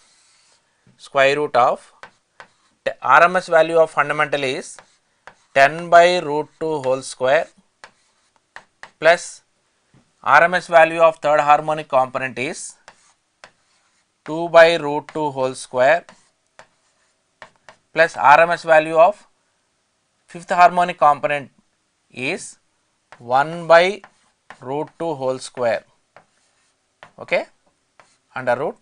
So, after simplifying this, its value is 7.245 amperes, okay. So, I have to find input power factor of the converter. So, power factor of the converter is active power by apparent power. Here active power is same as fundamental power by apparent power. So, fundamental power is 1299 watts divided by apparent power is supply RMS voltage.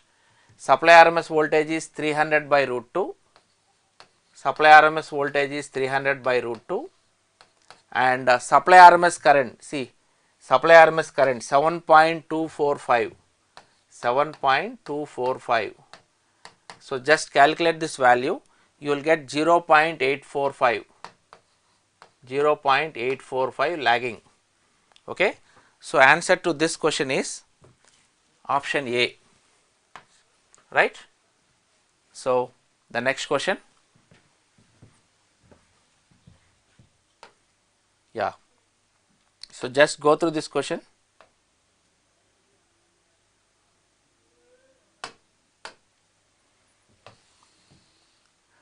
So, in the circuit with ideal switches, the power MOSFET is operated with a duty ratio of 0.4. Okay. So, first of all, what is this converter? So, it is actually a DC to DC converter. So, here I can rewrite this current source as a battery connected with inductance. This is the supply voltage, and here anyhow it is acting as a current source. There is no ripple in this inductive current. So, that means this is exactly as a boost converter, right. So, this is a boost converter, okay. So, here input current is 10 amperes. So, this is the input current. So, this is supply current which is 10 amperes, okay, and V is equal to 15 volts. See, the output voltage is 15 volts here. In this boost converter, because the inductive current is constant, definitely it is continuous conduction. For continuous conduction, the transfer function of a boost converter is V naught by Vs is equal to Is by I naught is equal to 1 by 1 minus duty ratio. Alpha is called the duty ratio. So, it is 0.4, alpha is duty ratio 0.4. So, here supply current is 10 amperes. So, I naught is equal to 1 minus alpha times supply current. So, 1 minus duty ratio is 0.4, 0.4 into supply current is 10 amperes. So, 1 minus 0.4 is 0.6, 0.6 into 10, you will get 6 amperes. Output current is 6 amperes in this case, okay. Then next, here it is a ideal circuit. So, power balance equation is input power is equal to output power, because it is a lossless converter, and output power is V naught into I naught. So, V naught is 15 volts into 6 amperes is the output current. So, after calculating this value, you will get answer is 90 watts, because it is a lossless converter, we are assuming that, okay. So, here the power transferred is totally 90 watts. Answer is 90 watts for this question. Here the main point is student should understand the diagram here. It is actually a boost converter, because the equivalent of a current source is battery with high inductance. High inductance means ripple is almost eliminated, inductive current is continuous conduction, and this is the transfer function for continuous conduction in the case of a boost converter. I hope it is clear, right. So, let us go through the next question. Yeah.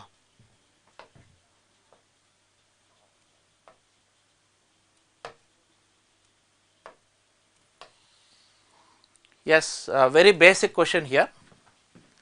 We have already discussed in the regular class also many times.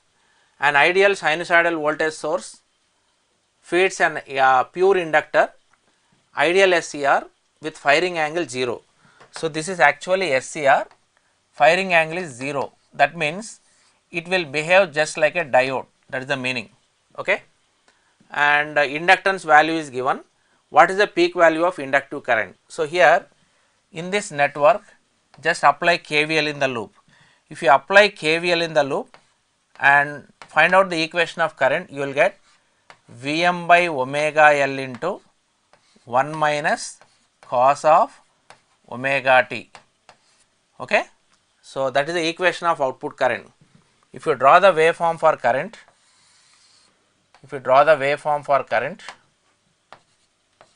it will be like this. So, this is 2 pi. Okay. So, we get maximum current exactly at pi radians. See here, we get the peak value of current at pi radians. So, the peak value of current, substitute at omega t is equal to pi, because we get the peak value at pi, cos pi minus 1 2 Vm by omega L amperes. So, 2 into the peak voltage is 230 into square root of 2, 230 into square root of 2 by frequency is given by 2 pi into 50, 2 pi into 50, and the inductance value is 100 milli. So, just calculate this value, you will get 20.71 amperes. Okay. So, 20.71 amperes you will get. Okay. So, answer is option D. Okay. Option D is the right answer. Yeah. Very basic questions. We have already discussed this one in regular course. Okay. Yeah. Go through the next question. So, here try to identify this circuit diagram, this waveform. So, it is very clearly given, it is a DC to DC converter, a buck converter, right. So, it is very clearly given, it is a buck converter, and here this is the capacitor current here. In this capacitor current, what is the peak to peak ripple? If you see this ripple current, what is the ripple in the capacitor current here? See here, this is minus 0.1, this is 0.1 and 0.1, so 0.2 amperes. So, in this buck converter, the ripple in the inductive current and ripple in the capacitor current both are equal, peak to peak ripple current 0.2 amperes. This is the main point we have to understand.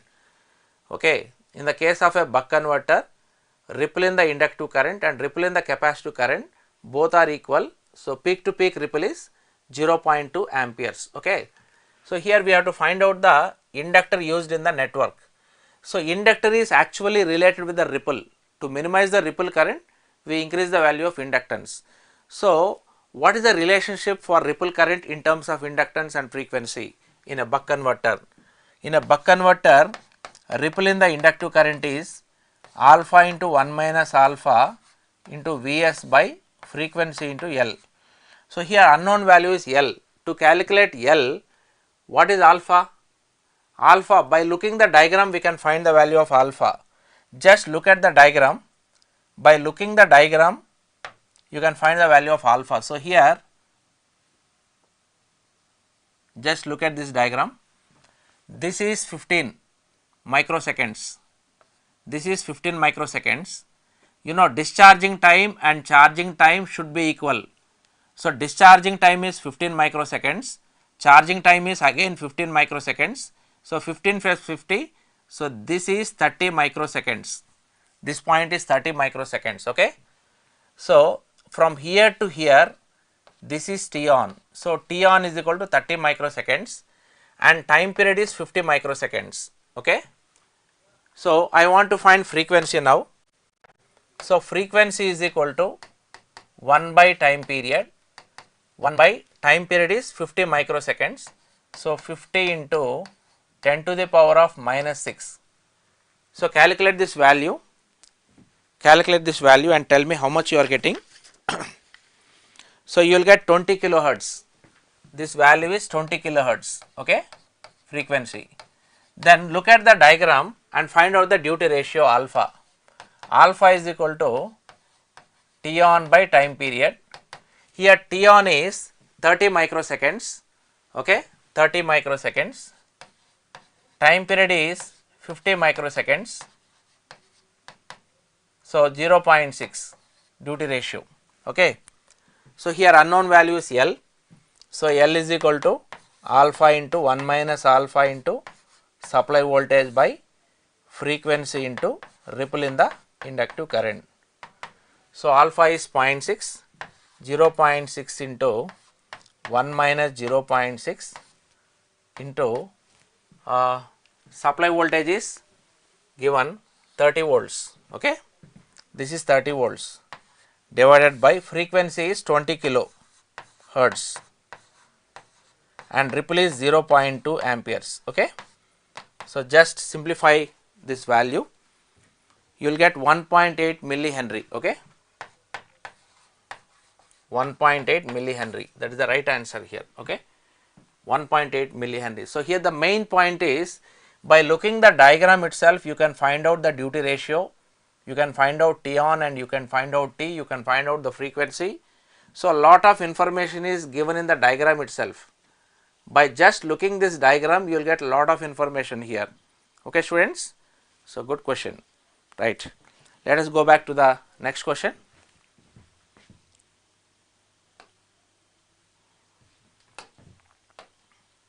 Yeah.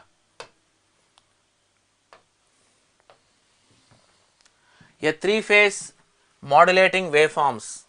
You can see here, this is the modulating waveforms. All these are modulating signal of leg A switches, modulating signal of leg B switches and modulating signal of leg C. So, here the amplitude of modulating signal is 0.8 volts. The amplitude of modulating signal is 0.8 volts. It is very clearly given here, amplitude of modulating signal.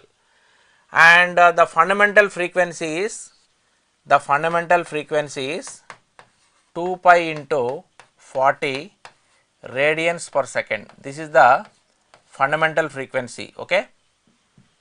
The modulating waveforms are compared with a 10 kilohertz triangular carrier wave. So, carrier frequency is 10 kilohertz, okay. Fundamental frequency is 40 hertz. Of course, that is same as modulating frequency, okay. And the magnitude of carrier is varying from +1 to -1. So, AM is AC, carrier amplitude is 1 volt. So, amplitude modulation index, it is the ratio of AM by AC. So, AM is equal to 0.8 volts, this is 0.8. So, here it is linear modulation, right. In the case of a linear modulation, what is the mathematical expression to find out the fundamental amplitude of line voltage here? See here, fundamental amplitude of line voltage is √3 times MA times Vs by 2, and fundamental RMS value, when you calculate RMS value, just divide by √2, √3 by √3 into MA into Vs by 2, okay, whole divided by √2. So, let us calculate this value, you will get 0.61 times MA into Vs. This is fundamental RMS value, but they are asking per phase value. So, fundamental phase voltage RMS, you divide by √3 because it is star connected. So, line voltage fundamental RMS by √3. So, 0.61 MA Vs divided by root 3. So, 0.61, MA is 0.8 into the DC supply voltage, where it is given 600 volts, DC supply voltage 600 volts, okay, whole divided by root 3. So, let us calculate this value. Tell me how much you are getting. If you calculate this value, I think you will be getting 169.7 volts, 169.7 volts. So, answer is option C. So, here mainly you have to remember this formula, amplitude of fundamental, okay. Yeah. So, let us go back to the next question.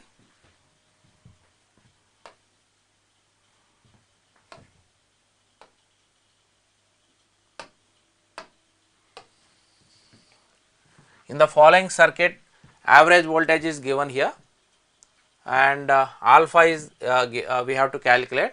Power dissipated in the resistor is 64 watts. What is the closest value of alpha? So, here they did not give information regarding this current here. So, let us neglect the ripple in the DC side current. Let us assume that the DC side current is constant, there is no ripple here. If there is no ripple, average current, RMS current are same. Anyhow, they are asking the closest value, they are not asking the exact value. So, whenever they ask the closest value, you can go for approximation, assuming that load current is constant on DC side, neglecting the ripple here, okay.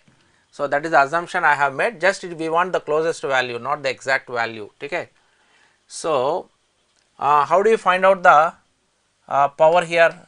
The power dissipated in the resistance is RMS current whole square into R, that is given 64 watts, okay. So, RMS current whole square into resistance is 1 ohm, 64. So, RMS current is 8 amperes, okay. That is same as average current, assuming that the DC side current is constant, neglecting the ripple, okay. So, now what is the output voltage? V naught is equal to E plus I naught into resistance. This is the value of E. So, V naught is 400 according to this formula. Expression for V naught is 400 into 1 plus cos alpha divided by 3, okay. E value is 500 plus 8 into 1, okay. So, this value is 508 volts. So, just calculate the value of alpha, you will get 35.9 degree. Let us verify this value, okay.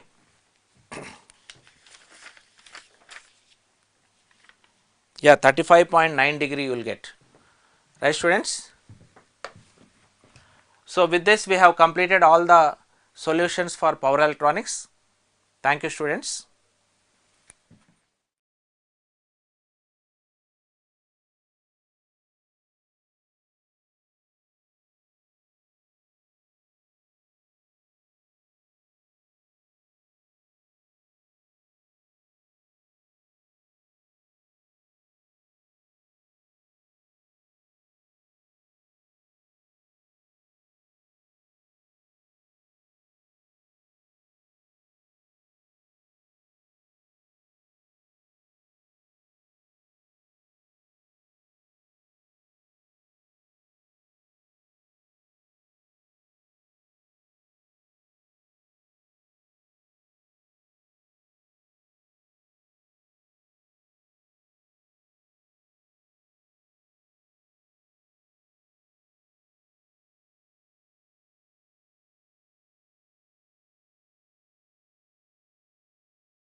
Good evening, friends.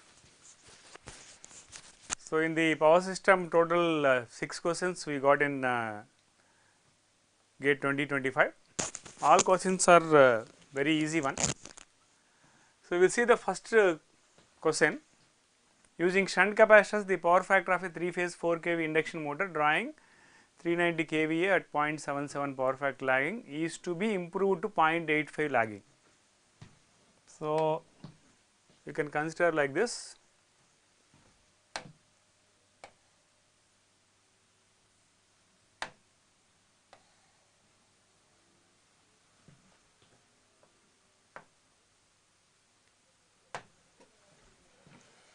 So, we have a bus bar and an induction motor. This induction motor capacity of 390 kVA, 0.77 lagging power factor, and it is operating at 4 kV voltage. Now, we have connected one capacitor bank is connected in parallel to this. And what is asking the question, what is the current drawn by this capacitor? By the addition of this capacitor, the power factor is improved to 0.85. So, initial one is 0.77. So, what you have to find out, first find out the total 3-phase power, reactive power supplied by this capacitor. So, that you can take QC 3-phase. The simple formula is what we have discussed in the class.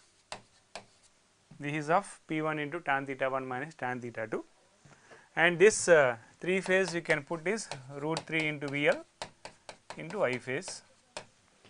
So, what we require is, we require this value of I phase or I value, IL or I phase both are same. This is the current. I can put this charging current is of IC. Now, substitute every data. Here the power is given in terms of kVA. So, what you can use is, this is 390 and kVA is given to the 10 cube, and this is a kVA, and power factor is 0.77 multiplied.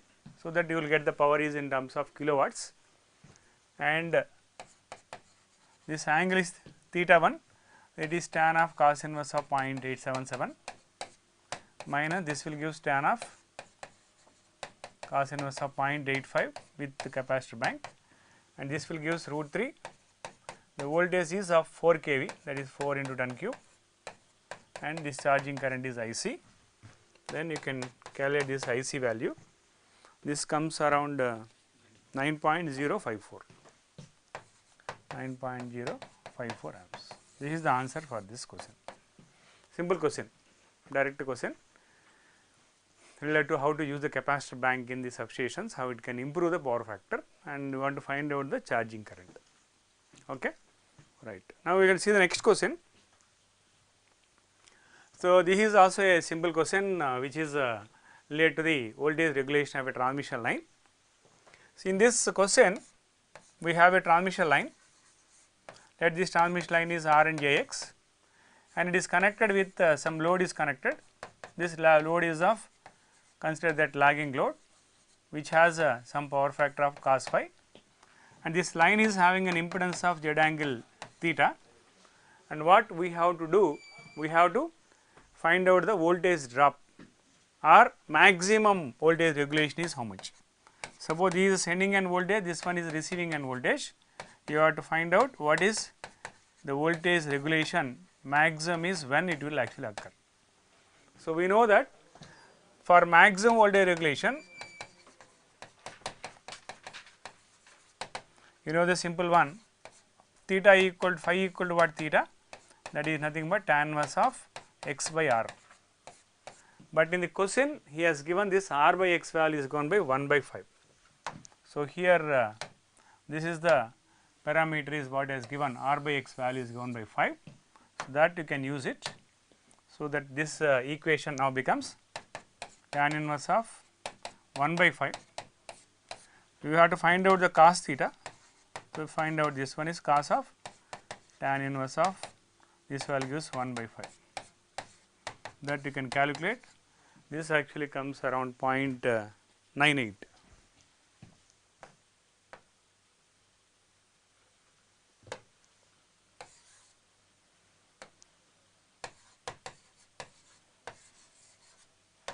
So, this is the answer for this question, simple question.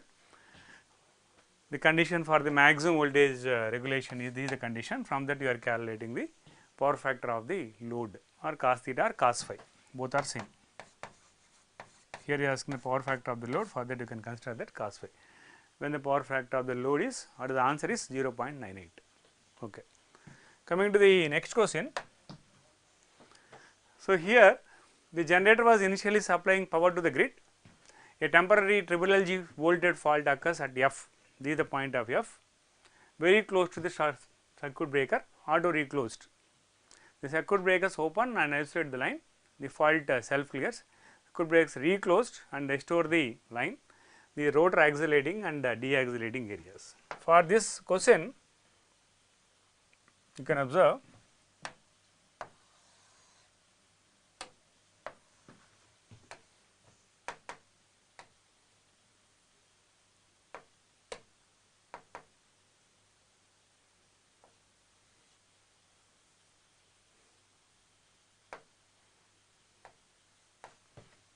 here.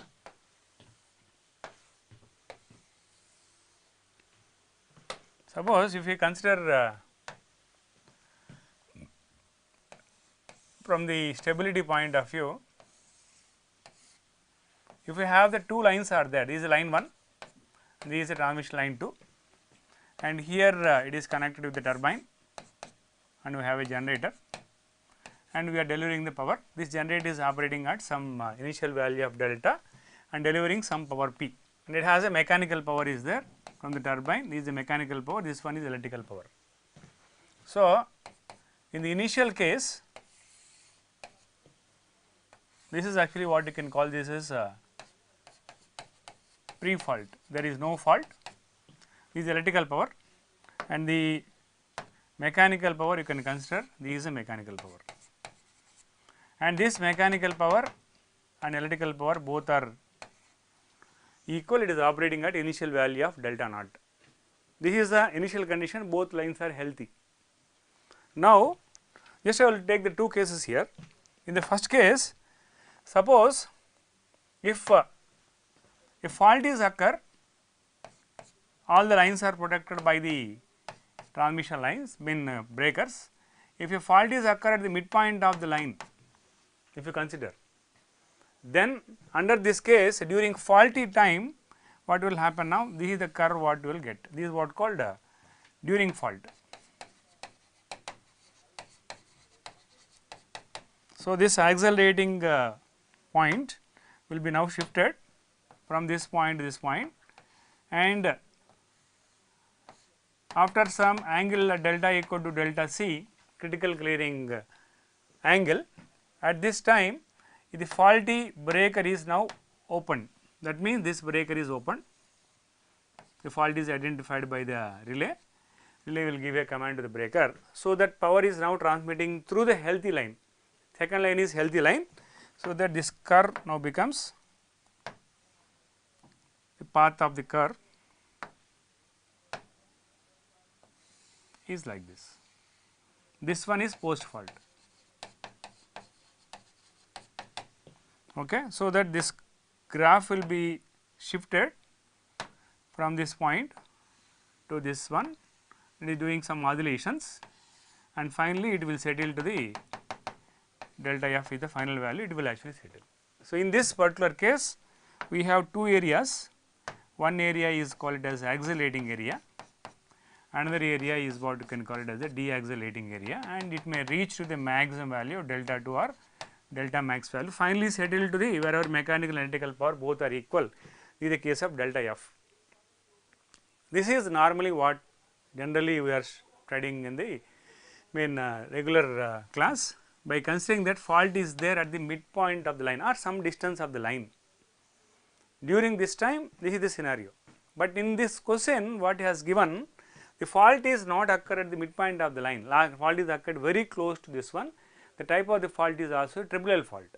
short circuit fault is actually occur. So, in this case what will happen now, this particular curve, whatever the area curve, whatever the post fault condition is there, or you take during fault condition point of view, whenever the fault is occur and fault is restored within a auto reclosing time, so that it once again coming to the pre fault case. In this case I will tell you one more point. One more point is, suppose fault is occurring in the line 1, in this condition you can observe here, fault is occurring in the line 1 and this fault is clear, it is a temporary fault, you can assume. If it is a temporary fault, now the breaker is actually closed, this breaker is closed and this breaker is also closed. During this case normalcy is restored in both the lines. Under this case, whatever the oscillating, now it is following the initial curve. What the initial curve is, it will following this one.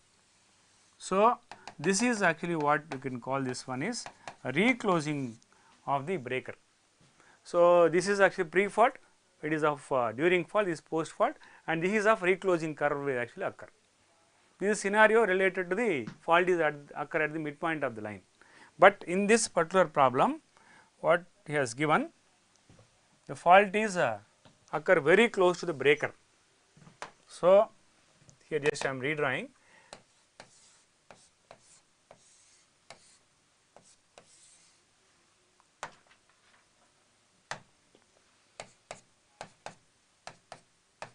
Here the fault is occurred here at this point.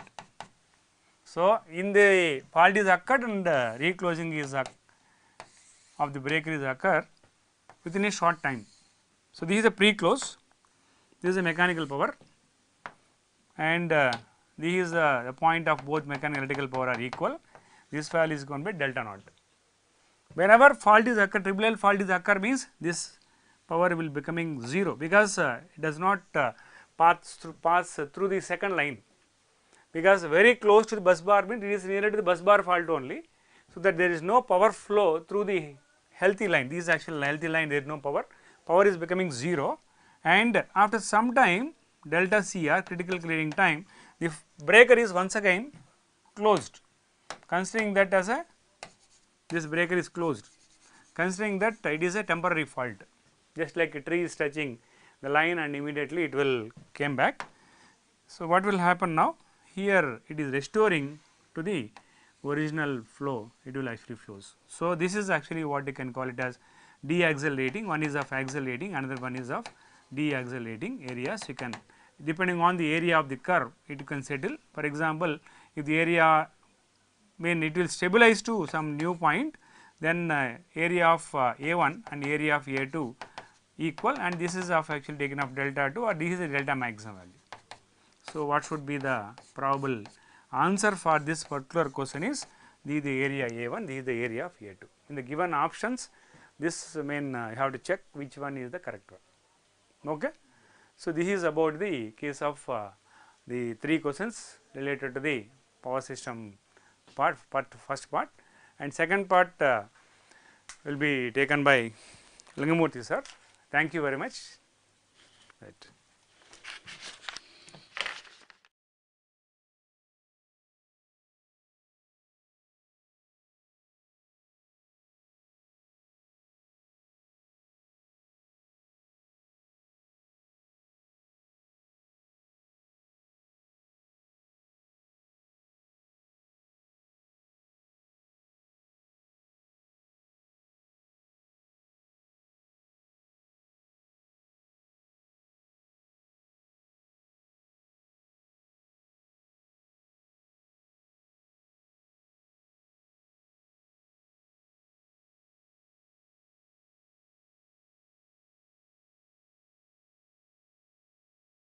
Okay, let us go to the next part of the question, that is being, okay, it is being given that one is, this is the Z bus matrix of a configuration, in that it was said that one is in the 3 bus configuration, there it was said that the fault is occurred at the bus number 2, neglecting the pre-fault loading conditions, what is the voltage at bus number 1. So, thereby what is happening is, here the bus number, voltage at the bus number 1, V1 is equals to VPF minus IF into Z12.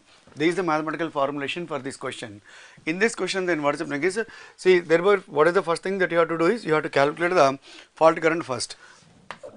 the fault current IF is equals to VPF by what it is being Z equivalent. So that is equals to the pre-fault voltage is equals to 1 divided by Z equivalent क्या होता है? This is the Z22 and the fault is occurred at the bus 2, no? So therefore what is the equivalent impedance at the bus 2 you have to consider. The equivalent impedance at the bus 2 is equal to Z22 and it was said that one is the fault is occurred through this line. So what it amounts is this is equals to 0.093 plus 0.007. This is equals to 10 per unit. Okay. Now with this you can get the value like this, 1 equal to 1.0 minus IF is equals to 10 into Z12 is equal to how much?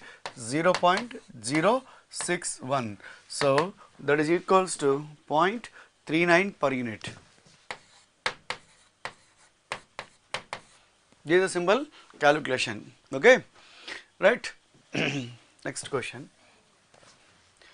Here it was said that one is, okay, you can see the question is like this: during a power failure, a domestic household uninterruptible power supply supplies AC power to a limited number of lights and fans in various rooms. As per Newton-Raphson load flow formulation, the UPS would be represented as, see here it is being that one is, whether it is being the Newton-Raphson or Gauss-Seidel, whatever it may be there, point is that what is happening is, here you have to understand one thing is that one is, the number of generators are generating some power that should be balancing the load demand, or whatever may be the load demand is being there, number of generators what are being there in that particular network to be balanced. Suppose one thing it will be happening like that, the total generation capacity is not being matching to the loading condition.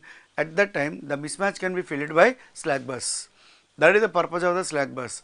So therefore the number of generations are not equal to the number of loading condition, then total loading condition, then what is happening is the differentiation of these two will be supplied by the slack bus. Now the load is there, the generator is off, therefore what is happening is the power is coming from the some other source, means that is nothing but the slack bus. So the answer to be considered as a slack bus.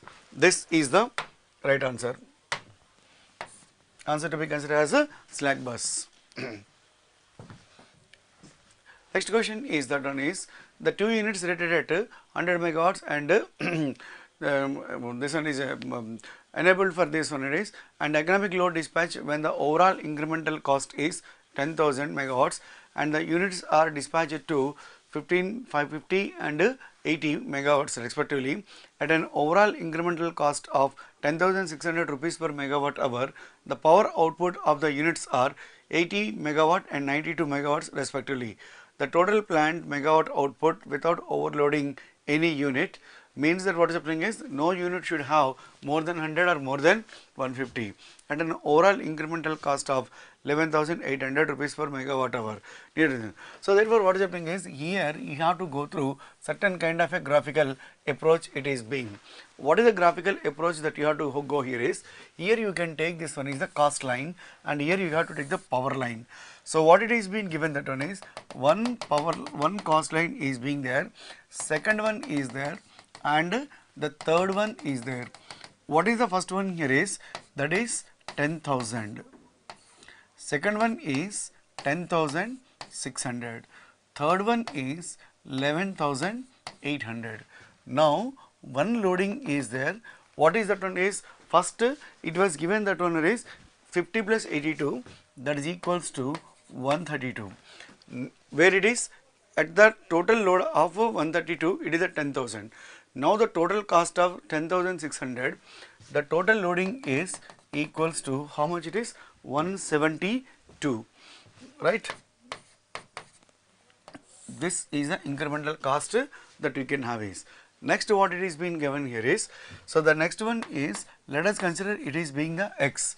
So project this point like this, then what is happening is, it is the slope that you can have is.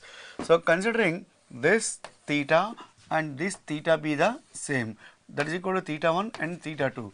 That means theta 1 equal to theta 2 indicates the same slope, right? So this difference is equals to how much it is? this difference is equals to 40 and this difference is equals to x minus 172. This height is equals to 600 and this height is equals to 1200. ठीक है, by making use of this this one is this relationship between the triangles means that one is take it granted this is one triangle and take it granted this is one triangle. By considering this one is you can write like this 600, I think this is not that much contrast, okay, right, 600 divided by 40, right, is 40 or 42, 170 equals to what it is, 1200 divided by 130, I think this is, yes, 130 it is. Therefore, it comes as a 42 minus this equals to x minus 172. So, by solving this one is x you will get as a 256 megawatts. Okay, here you have to understand one thing is that one is the total individual capacities is 100 plus 50. Okay, so what I can say, total capacity equals to 100 plus 150, that is equals to 250. The condition given that one is without overloading, see total capacity is equal to 250, but the answer is coming to 256 means definitely one generator has to be overload. But what is the condition has been given here is no generator should overload. As the no generator should overload means what to be happen, okay, what to be happen, the load must be as optimum as 250. Okay, so therefore what is the thing I can say, that one is the x would be approximated to 250. Okay, right, this is the 6 questions as per the knowledge right now. Okay, so this is the as per the knowledge right now, these are 6 questions, right. Okay, all the best for future.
Hello my dear students, we are going to discuss the engineering mathematics, me and with Sirka sir.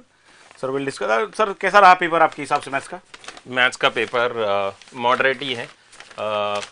There is you need to solve the questions. So here you are having the first question. Here we are having the first question. तो first question हमसे क्या पूछा गया है कि भाई इस ये पूछा गया है कि ये जो सिस्टम है इसके नंबर ऑफ सोल्यूशन कितने हैं, इसके नंबर ऑफ सोल्यूशन कितने हैं. तो अगर आप लोग इसकी बात करें, अगर हम लोग ए बी मैट्रिक्स अगर ले ले तो ए बी मैट्रिक्स से मुझे मालूम हो जाएगा कि इसके नंबर ऑफ सोल्यूशन कितने हैं with help of concept of rank. 1 1 1 क्या दिया है 1/3. Here it is -1 -1 -1 -1/3 0 1 -1 0. ये हमारा ए बी मैट्रिक्स है. अगर मैं एक ट्रांसफॉर्मेशन लगा देता हूं R2 = R2 + R1 है ना, तो हमारे पास क्या आ जाएगा, ये इट इज 1 1 1 एंड 1/3. ये हो जाएगा 0 0 0 0 और ये हो जाएगा 0 1 -1 0. और अगर हम यहाँ पे एक चेंज कर दें, केवल R2 को R3 से रिप्लेस कर दीजिए, तो हमारे पास क्या आ जाएगा, ये 1 1 1 1 1/3 0 1 -1 0 एंड 0 0 0 0 0. तो यहाँ से मुझे पता चलता है कि जो A है, A rank of A is equal to 2 है ना, and rank of AB is equal to 2. So rank of A is equal to rank of AB, and it is less than number of unknown, which is 3. So it is a condition for infinite solution. It is condition for infinite solution. So here we are having infinite solution. So answer for this question is infinite solution. Simple question. We are having the next question. Next question is from the complex, and here we are having, basically here it is not f of x, it is f of z, and that is equal to zj या iz आप लिख सकते हैं. तो अगर हमारे पास अगर बात करें z इक्वल टू दिया है mod z is equal to 1 दिया हुआ है, mod z is equal to 1 दिया हुआ है, तो इस हिसाब से हम लोग चाहे तो लिख सकते हैं z is equal to r का वैल्यू कितना है 1 and e to the power i theta. अगर z का वैल्यू ये है तो dz का वैल्यू देखो क्या हो जाएगा हमारे पास, it is i e to the power i theta d theta. अब हमारे पास यहाँ पे जो थीटा का वैल्यू है दैट विल बी 0 से लेके 2 पाई. अब इंटीग्रेशन हमसे किसका पूछा है, इंटीग्रल दिया हुआ है हमारे पास F Z that is I Z D Z, इसका इंटीग्रेशन चाहिए. तो इसको रख दीजिए 0 से लेके 2 पाई, 0 से लेके 2 पाई. आई जेड का वैल्यू हमारे पास क्या है, it is e to the power i theta. D z का वैल्यू हमारे पास है, it is i into e to the power i theta D theta. दो यहां से आई और आई का वैल्यू कितना हो जाएगा, आई स्क्वायर विच इज -1, -1 को बाहर कर दिया, 0 से लेके 2 पाई, ये हो जाएगा E to the power I 2 theta D theta. Integrate कर दीजिए इसको, माइनस को रहने दो, ये हो जाएगा E to the power I 2 theta divide by 2i, -1 हमारे पास पहले से बाहर है, 0 से लेके 2 पाई. इसको सिंप्लीफाई करते हैं हमारे पास हो जाएगा -1/2i ब्रैकेट में, ये हो जाएगा E to the power I 4 pi minus E to the power 0. So देखो अगर हमारे पास E to the power 4 pi की बात करो तो वैल्यू कितना हो जाएगा 1, और ये भी कितना हो जाएगा 1. सो 1 - 1 का वैल्यू कितना हो जाएगा 0. So the answer for this question is basically 0. Again it is a simple question, since it is a numerical answer type question, you should fill the value 0. See, we can do this question in this way also, sir. Sir, this is directly you can do it by CIT. CIT मतलब poles है नहीं इसके पास. Yes, exactly. See, in this question we are looking for which minimum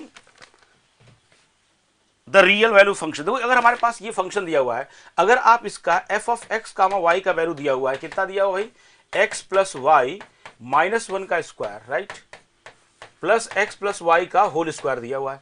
अगर आप इसका partial derivative निकाल लो with respect to x, तो ये हमारे पास आ जाएगा कितना, it is 2x 2 times x plus y -1 into कितना आ जाएगा हमारे पास 1, विद रिस्पेक्ट टू x कर रहे हैं, प्लस ये हो जाएगा 2 times x plus y into 1. तो ये हमारे पास हो जाएगा 2x plus 2i -2 and plus 2x plus 2i is equal to, बस ये आएगा हमारे पास. तो देखो ये हमारे पास हो गया कितना, it is 4x plus 4y -2. So basically हमारे पास, चलो ये हमारे पास एक इक्वेशन आएगा.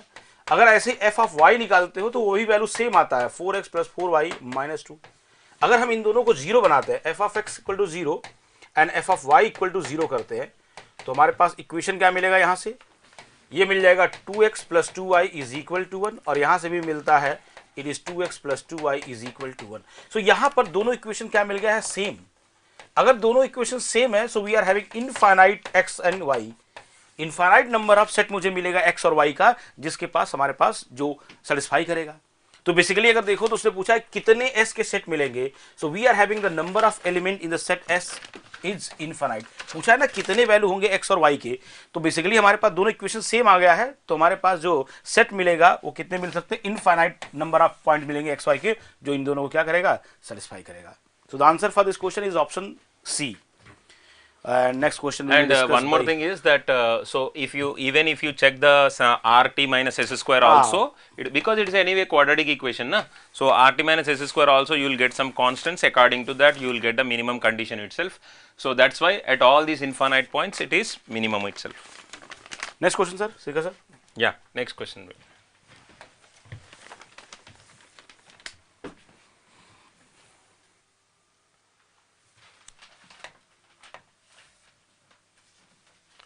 So it is a very simple question बेटा, ये तो आपको already गेट एग्जामिनेशन में 2-3 बार पूछ लिया था. So see that if V1 and V2, it's V1 and V2, okay, V1 and V2 here. See this, V1 and V2 are the two eigenvector corresponding to the distinct lambda of a 3 by 3 real symmetric matrix. So the eigenvectors of a real symmetric matrix क्या होगा?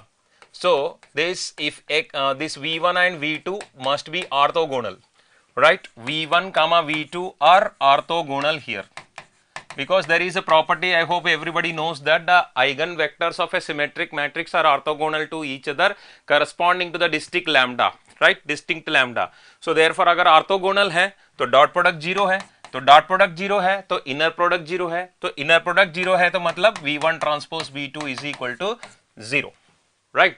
So that is the answer for this. So V1 transpose V2, option D is the right answer beta. So it's a direct question, right? I hope everyone has done it. So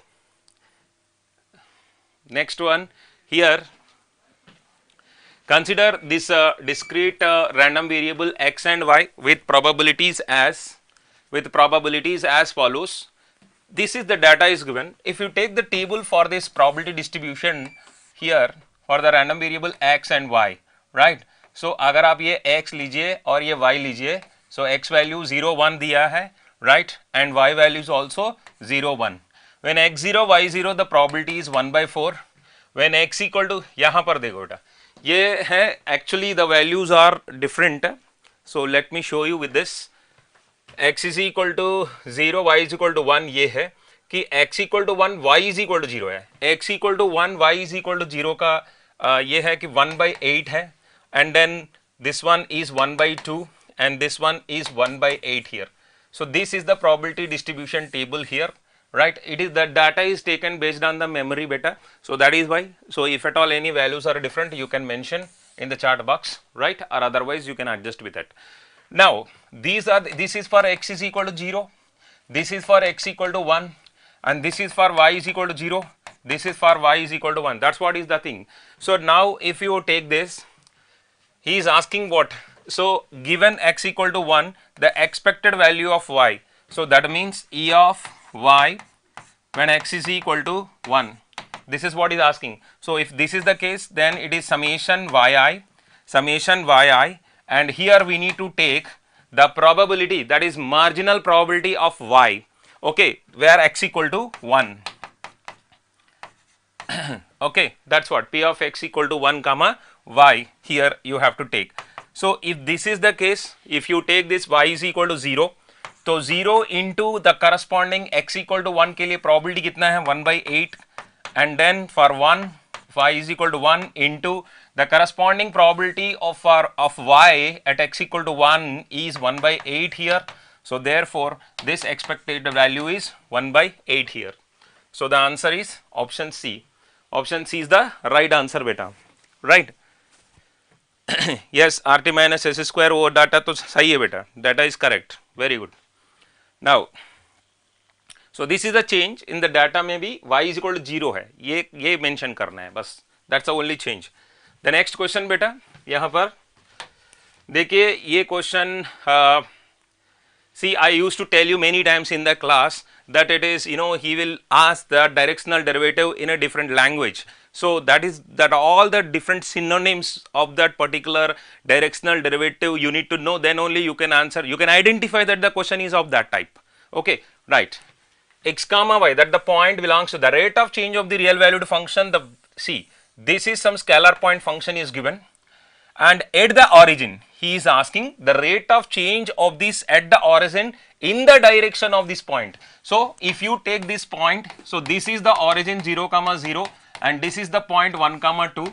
So in this direction only he is asking the rate of change here at this point origin. So therefore, so the rate of change of the, you know, scalar point function v, okay, that is delta v, okay, but we want to find out this delta v in the direction of this vector a bar here. So therefore it is taken as the directional derivative formula, which is the projection of this rate of change in the direction of a bar is this. So therefore we need to find out the del v bar and a bar. What is a bar beta? according to the points you can see that the line equation x, sorry, it is, you can understand I plus 2j, right. So therefore a bar by modulus of a bar you can take it here, and similarly you can find out the del v bar. Del v bar is nothing but vx and vy. So the vx and vy at which point? At 0 comma 0. So the point is 0 comma 0. If you do this point, so you will be getting this equation. अगर आप ये कर लेते ना, so how much you are going to get it is 1 comma 0 बेटा, ये आएगा 1 comma 0. So let us put this one here, it is I cap plus 0 j cap, है ना. तो ये delta v, and this dot product with this I plus 2j by under root of 1 square plus 2 square. So if you do this dot product, that is 1 by root 5 you get it. Okay, so 1 by root 2 phi is nothing but 0.447 something, but he is asking the question rounding off to the nearest number, nearest integer. So rounding off to the nearest integer means, so we can take only 0. 0 is very nearest integer. Okay, so that is why 0 can be the answer. Yes, Anil Delu, आपका answer 0.44 सही है, मगर ये nearest integer पूछा था तो आपका answer 0 लेना पड़ेगा. ओके, 0 लेना पड़ेगा, ठीक है, राइट. तो इस क्वेश्चन को देख लो बेटा, ये थोड़ा सा साइमल्टेनियस इक्वेशन दिया है, सिंगल इक्वेशन नहीं, 2 इक्वेशन दिया है. सो 2 इक्वेशन से 2 solution, but do not think too much here, but the problem is that it is just solving the equations, nothing else.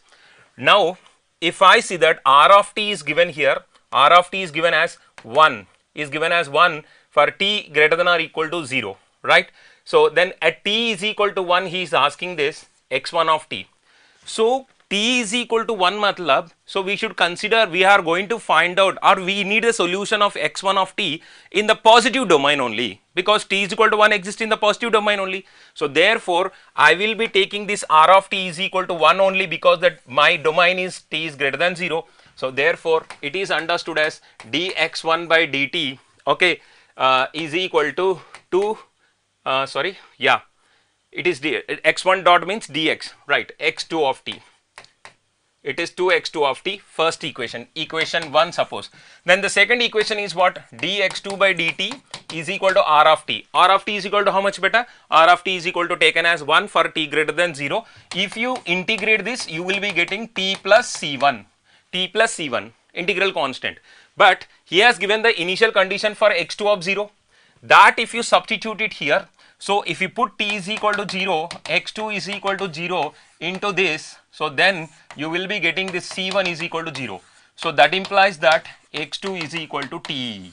Okay? x2 is equal to t. So then once you get the x2 is equal to t, that you have to substitute in the equation 1, and then if you substitute in the equation 1, you will be getting that dx1 by dt is equal to 2t. Now if you integrate it on both sides, you will be getting that x1 is equal to t square plus c2, अब यहाँ पर और एक initial condition दिया है, at t is equal to 0, x1 is equal to 1, so 1 0 square, तो c2 is equal to 1 here. So if you put c2 is equal to 1, you will be getting that x1 is equal to t square plus 1. So therefore x1 of t is equal to 1 is nothing but 1 square plus 1 is nothing but 2. So the answer is 2. It's an integer question only, so the answer is 2 here. Next one beta, next question है, ये भी थोड़ा joint probability distribution का question है, but it is comes under the transformations. It comes under the transformations here.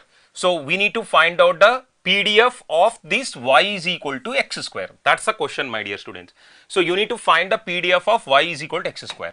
So PDF of y is equal to x square. This is what you need to find. That is g of y समझो. So g of y is given by f of x into dx by xy. So f dash of x into dx by xy here. Okay.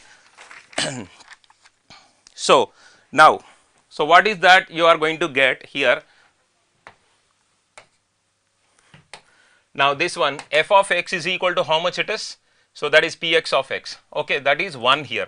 So 1 into dx by dy. So if you differentiate this dx by dy, if you get it, na, if you differentiate it, that dy is equal to 2x dx and dx by dy is equal to 1 by 2x, 1 by 2x here, right? So that is the way you are getting it, and that 1 by 2x, if you substitute it here, which is modulus, right? Okay, right, 1 by 2x here. So but this we need equation in y here, so y is written as root y here, so it will be of 1 by 2 root y. So 1 by 2 root y here. So this is the function which is expecting that py of y here, which is nothing but g. Okay, so that is a PDF. So pf of y, so you can understand this one as p of y, py of y samjho, right? So this is the 1 by root 2 y beta. Where is the 1 by 2 root y? Option C. Option C में ये answer है, ठीक है? So that's it, my dear students. I hope everyone has got the answer here, right? Okay, thank you.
Good evening, friends. We were able to procure two questions from English part, actually one question. I heard two questions were asked. One is the passage.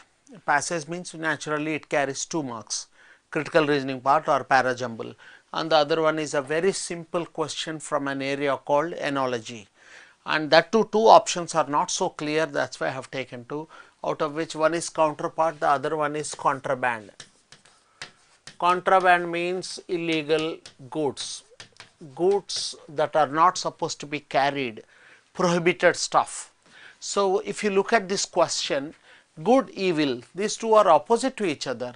So genuine is a positive word, you are supposed to choose a negative word which is opposite to this one. Obviously counterfeit. Counterfeit means fake. Fake. It is not genuine, it is not proper. Falsely imitated. Okay, that is the answer. Wait for the next subject, my dear friends.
Dear students, GATE 2025 Electrical Engineering Reasoning and Aptitude Memory Based Questions.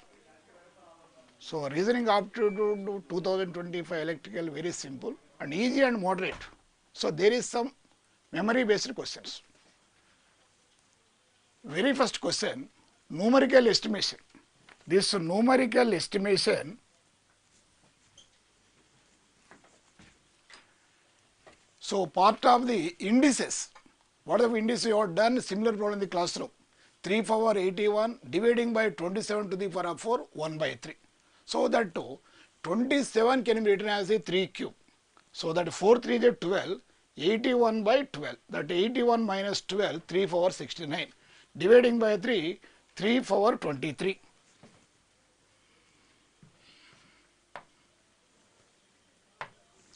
So given multiple choice, we are writing B is the answer. So we can see that this is called 3 power 81 dividing by 3 power, this will be 12. So adding both the cases, we are getting 3 power 69 dividing by 1 by 3, 3 power 23. This is a part of numerical estimation. Coming to second question.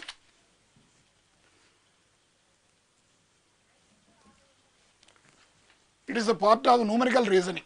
This is alpha beta order. So you have done many things in the classroom. So that is the E and F, H and J, E and G, 35, 80 and 83.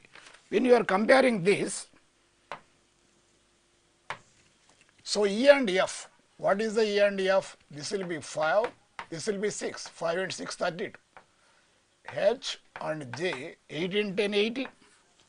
Coming to here, this will be 5, this will be 7, 35. So by seeing multiple choice, F is equal to 6, G is equal to 7. This is impossible.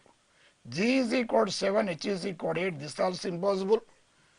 F is equal to 6, J is equal to 10. This is also impossible.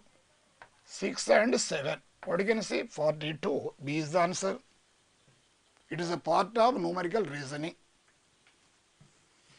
Coming to logical Venn diagrams. Logical Venn diagrams, they given like this. So match the following. What is the match the following? List 1 and list 2. This is the animal, zebra and giraffe. Second one, producer, director and actor. Third one, pianist, guitarist and instrumentalist. So instrumental list. Last one, novel, word and sentence. So we have to compare all this. When you come to first one, animal, zebra and giraffe, what you can see? So this possibility, this is the like this. This is called animal. This is the animal.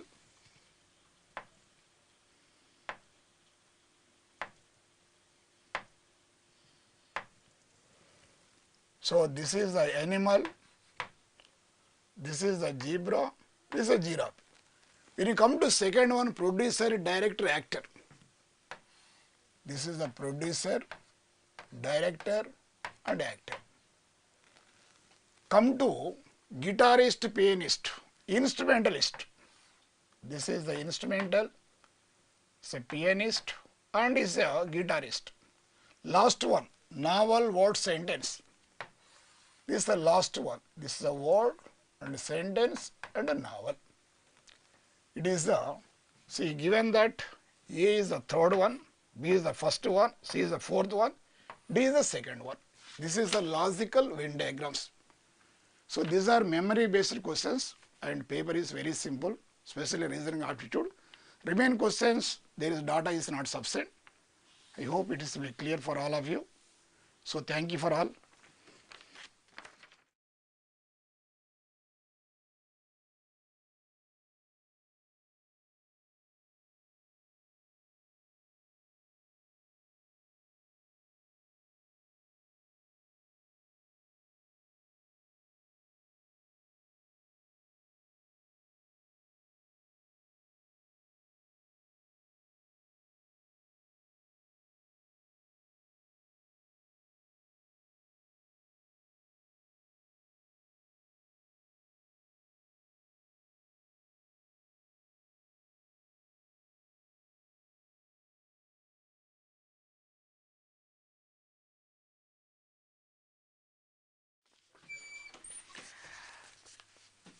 So good evening dear students, we will solve the EMT questions. पहला question ये है कि which of the following figures represent the radial. आपने question देखा ही होगा, ठीक है। इसका बस मैं डायरेक्ट डिटेल सोल्यूशन आप जब आएगा तो आप देख लेना। यहाँ पे मैं बेसिकली आंसर्स के बारे में डिस्कशन कर रहा हूँ। यहाँ पे अगर क्वेश्चन में देखोगे तो क्वेश्चन के अंदर क्वेश्चन के अंदर जो आपका वॉल्यूम चार्ज डेंसिटी दे रखा है, एक तो -3 टाइम्स रो नॉट दे रखा है, राइट। ये रेडियस किसके लिए दे रखा है, 0 से लेकर के A के तक के लिए, राइट। ये है 0 से लेकर के A तक के लिए, और 0 है R की वैल्यू A से ज्यादा, करेक्ट। तो इसमें हमें सिंपल गॉस लॉ का इस्तेमाल करना था। गॉस लॉ का इस्तेमाल करके यानी कि D dot ds is equal to charge enclosed, ठीक है, equal to charge enclosed, fine. तो जब आप इसको सॉल्व करोगे, राइट, तो मैं सॉल्यूशन यहाँ पे नहीं ये कर रहा हूँ, तो डायरेक्टली मैं यहाँ पे आपको रिजल्ट बता देता हूँ क्या आएगा। D डॉट ds, राइट, जब इसको सॉल्व करोगे तो इलेक्ट्रिक फील्ड की जो वैल्यू आ जाती है ये आपका आ जाएगा minus rho not R upon epsilon not AR, ठीक है। ये हो जाएगा 0 R और A के बीच का, ठीक है, और ये आ जाता है minus rho not A cube upon epsilon not R square AR for R greater than A। तो यहाँ पे अगर इसके हिसाब से देखा जाए तो मेरे हिसाब से यहाँ पे जो क्वेश्चन जो हमें मिला है डेटा, राइट, इसमें एक माइनस साइन आना चाहिए। तो आप देखो ग्राफ नीचे है तो यहाँ पे एक, मेरे हिसाब से तो यहाँ पे एक माइनस साइन आना चाहिए, ठीक है। दूसरा चीज यहाँ पे एप्सिलॉन नॉट आ रहा है तो यहाँ पे T1 जो है, ठीक है। अब ये मेमोरी बेस्ड है, अब जो भी है एक बार पेपर आने के बाद एग्जैक्टली पता चलेगा, लेकिन अगर है ना यहाँ पे ये एप्सिलॉन नॉट होना चाहिए और यहाँ पे ये एप्सिलॉन नॉट होना चाहिए, तो मेरे हिसाब से ये होना चाहिए। तो उसके हिसाब से अगर आप देखोगे तो ऑप्शन ये, अगर इसको C मान के चलते हैं, इसको A मान के चलते हैं, इसको B मान के चलते हैं और इसको D मान के चलते हैं, तो मेरे हिसाब से आंसर जो है, जो मेरे पास डेटा अवेलेबल है, जो मेमोरी बेस्ड क्वेश्चन है, जो भी ग्राफ दिया हुआ है, उसके हिसाब से option C should be the correct answer, ठीक है। ये हो गया एक क्वेश्चन। दूसरा क्वेश्चन ये है कि let AR be the unit radial vector spherical coordinate system दे रखा है for which one of the following. अब फॉलोइंग वैल्यूज, यहाँ पे चूंकि यहाँ पे एक जो है वैल्यूज लिखा है तो मेरे समझ से ये MSQ होना चाहिए, क्योंकि अगर MCQ होता तो वैल्यू ब्रैकेट में S नहीं लिखना चाहिए था इसको, ठीक है। तो मेरे हिसाब से अब ये एग्जैक्टली मुझे पता नहीं क्या है, जो आप ही लोग बताओगे कि MSQ था या नहीं था, ठीक है। तो क्योंकि यहाँ पे वैल्यू के साथ है ना S एपोस्ट्रोफी लगा, मतलब ये ब्रैकेट में S लगा, तो इसका मतलब ये है, मैं अनुमान लगा रहा हूँ कि ये MSQ होना चाहिए, ठीक है। तो उसके हिसाब से जब इसको आप सॉल्व करोगे, डाइवर्जेंस आपको निकालना है, ठीक है। इसमें जो है F वेक्टर जो है ये आपका दे रखा है 1 upon R to the power n AR कैप। डेल डॉट F जब आप निकालोगे, ठीक है, तो उसको निकालने के बाद आपको आ जाएगा 2 minus n R to the power minus n minus 1। अब यहाँ पे क्वेश्चन कह रहा है कि it is independent of R, तो दो केस बन जाएंगे इसके अंदर। पहला केस तो ये, अब इसके अंदर दो केस बन सकते हैं। केस 1 कि अगर हम ये कह दें कि माइनस n माइनस 1 की वैल्यू 0 है, अगर ये वैल्यू 0 है तो R टू दी पावर 0 1 हो जाएगा, तो इंडिपेंडेंट हो जाएगा। उस हिसाब से n की वैल्यू -1 आनी चाहिए, जो कि आपके ऑप्शन में भी दिख रहा है। दूसरा केस ये हो सकता है कि ये 2 माइनस n की वैल्यू ही 0 हो जाए, ये पूरा ही 0 हो जाए, तो ऑटोमेटिकली ये भी इंडिपेंडेंट ऑफ R हो जाएगा। तो यानी n की वैल्यू इस केस में क्या आना चाहिए, 2 आना चाहिए, जो कि आपका इसमें भी है, ठीक है। तो चूंकि ये चीज पता कैसे चला, ये S है इसके हिसाब से, तो मेरे हिसाब से अगर ये MSQ होना चाहिए क्वेश्चन, तो उस हिसाब से ये -1 और 2 इसका आंसर होना चाहिए, ठीक है। ये हो गया चीज करेक्ट। तो MSQ है, ओके, हाँ, कुछ लोग बोल रहे हैं हाँ सर MSQ है, कुछ लोग MCQ भी बोल रहे हैं, पता नहीं, अब कुछ लोग MSQ भी बोले हैं, ठीक है। तो मेरे हिसाब से MSQ होना चाहिए, राइट। बाकी जब एक्चुअल पेपर आएगा तो उसके बाद पता चलेगा ये चीज, राइट। एक क्वेश्चन ये है कि एक एयरफील्ड सिलिंड्रिकल कैपेसिटर है, ये इस तरीके से कुछ दे रखा है, इसमें 50% जो है इसने डाइलेक्ट्रिक से भर दिया, आपको एप्सिलॉन R की वैल्यू पूछ रहा है, क्या होगा क्वेश्चन। सिमिलर क्वेश्चन ऑलरेडी हमारे गेट में पहले भी पूछा जा चुका है, तो राइट। तो इसमें आप ये देख सकते हो कि इसका कैपेसिटेंस आप C0 मान लो, ठीक है। अब C0 की वैल्यू कितना हो जाएगा, 2 pi epsilon not L upon ln B upon A। अब ये दोनों क्या है, पैरेलल कनेक्शन है, तो अगर ये मान लो इसका C1 वैल्यू है और इसका वैल्यू C2 है, राइट, तो C इक्विवेलेंट कितना हो जाएगा, ये है C1 प्लस C2 के बराबर, राइट। अब C1 C2 आराम से निकाल सकते हो, डिटेल सोल्यूशन आप बाद में देख लेना, ठीक है। तो C इक्विवेलेंट कितना दे रखा है, 5 टाइम्स ऑफ C0, राइट। तो जब आप C इक्विवेलेंट निकाल सकते हो, C1 C2 आराम से निकाल सकते हो, तो जब सॉल्व करोगे ना, सॉल्विंग वी गेट, तो मैं डायरेक्ट आंसर लिख देता हूं, जब आप इसको सॉल्व करोगे you will get value as epsilon r की वैल्यू आ जाती है 9 के बराबर। ठीक है, तो ये 3 क्वेश्चन हमें मिला है जो मैंने इसका सोल्यूशन आपको बता दिया है। ठीक है, बाकी डिटेल सोल्यूशन आपको मिल जाएगा जैसा क्वेश्चन आएगा उसके हिसाब से। ठीक है, I hope you have understood the solution. तो इसी के साथ हम EMT के जो 3 क्वेश्चन था वो मैंने डिस्कस कर लिया। Hope all the best, so good night.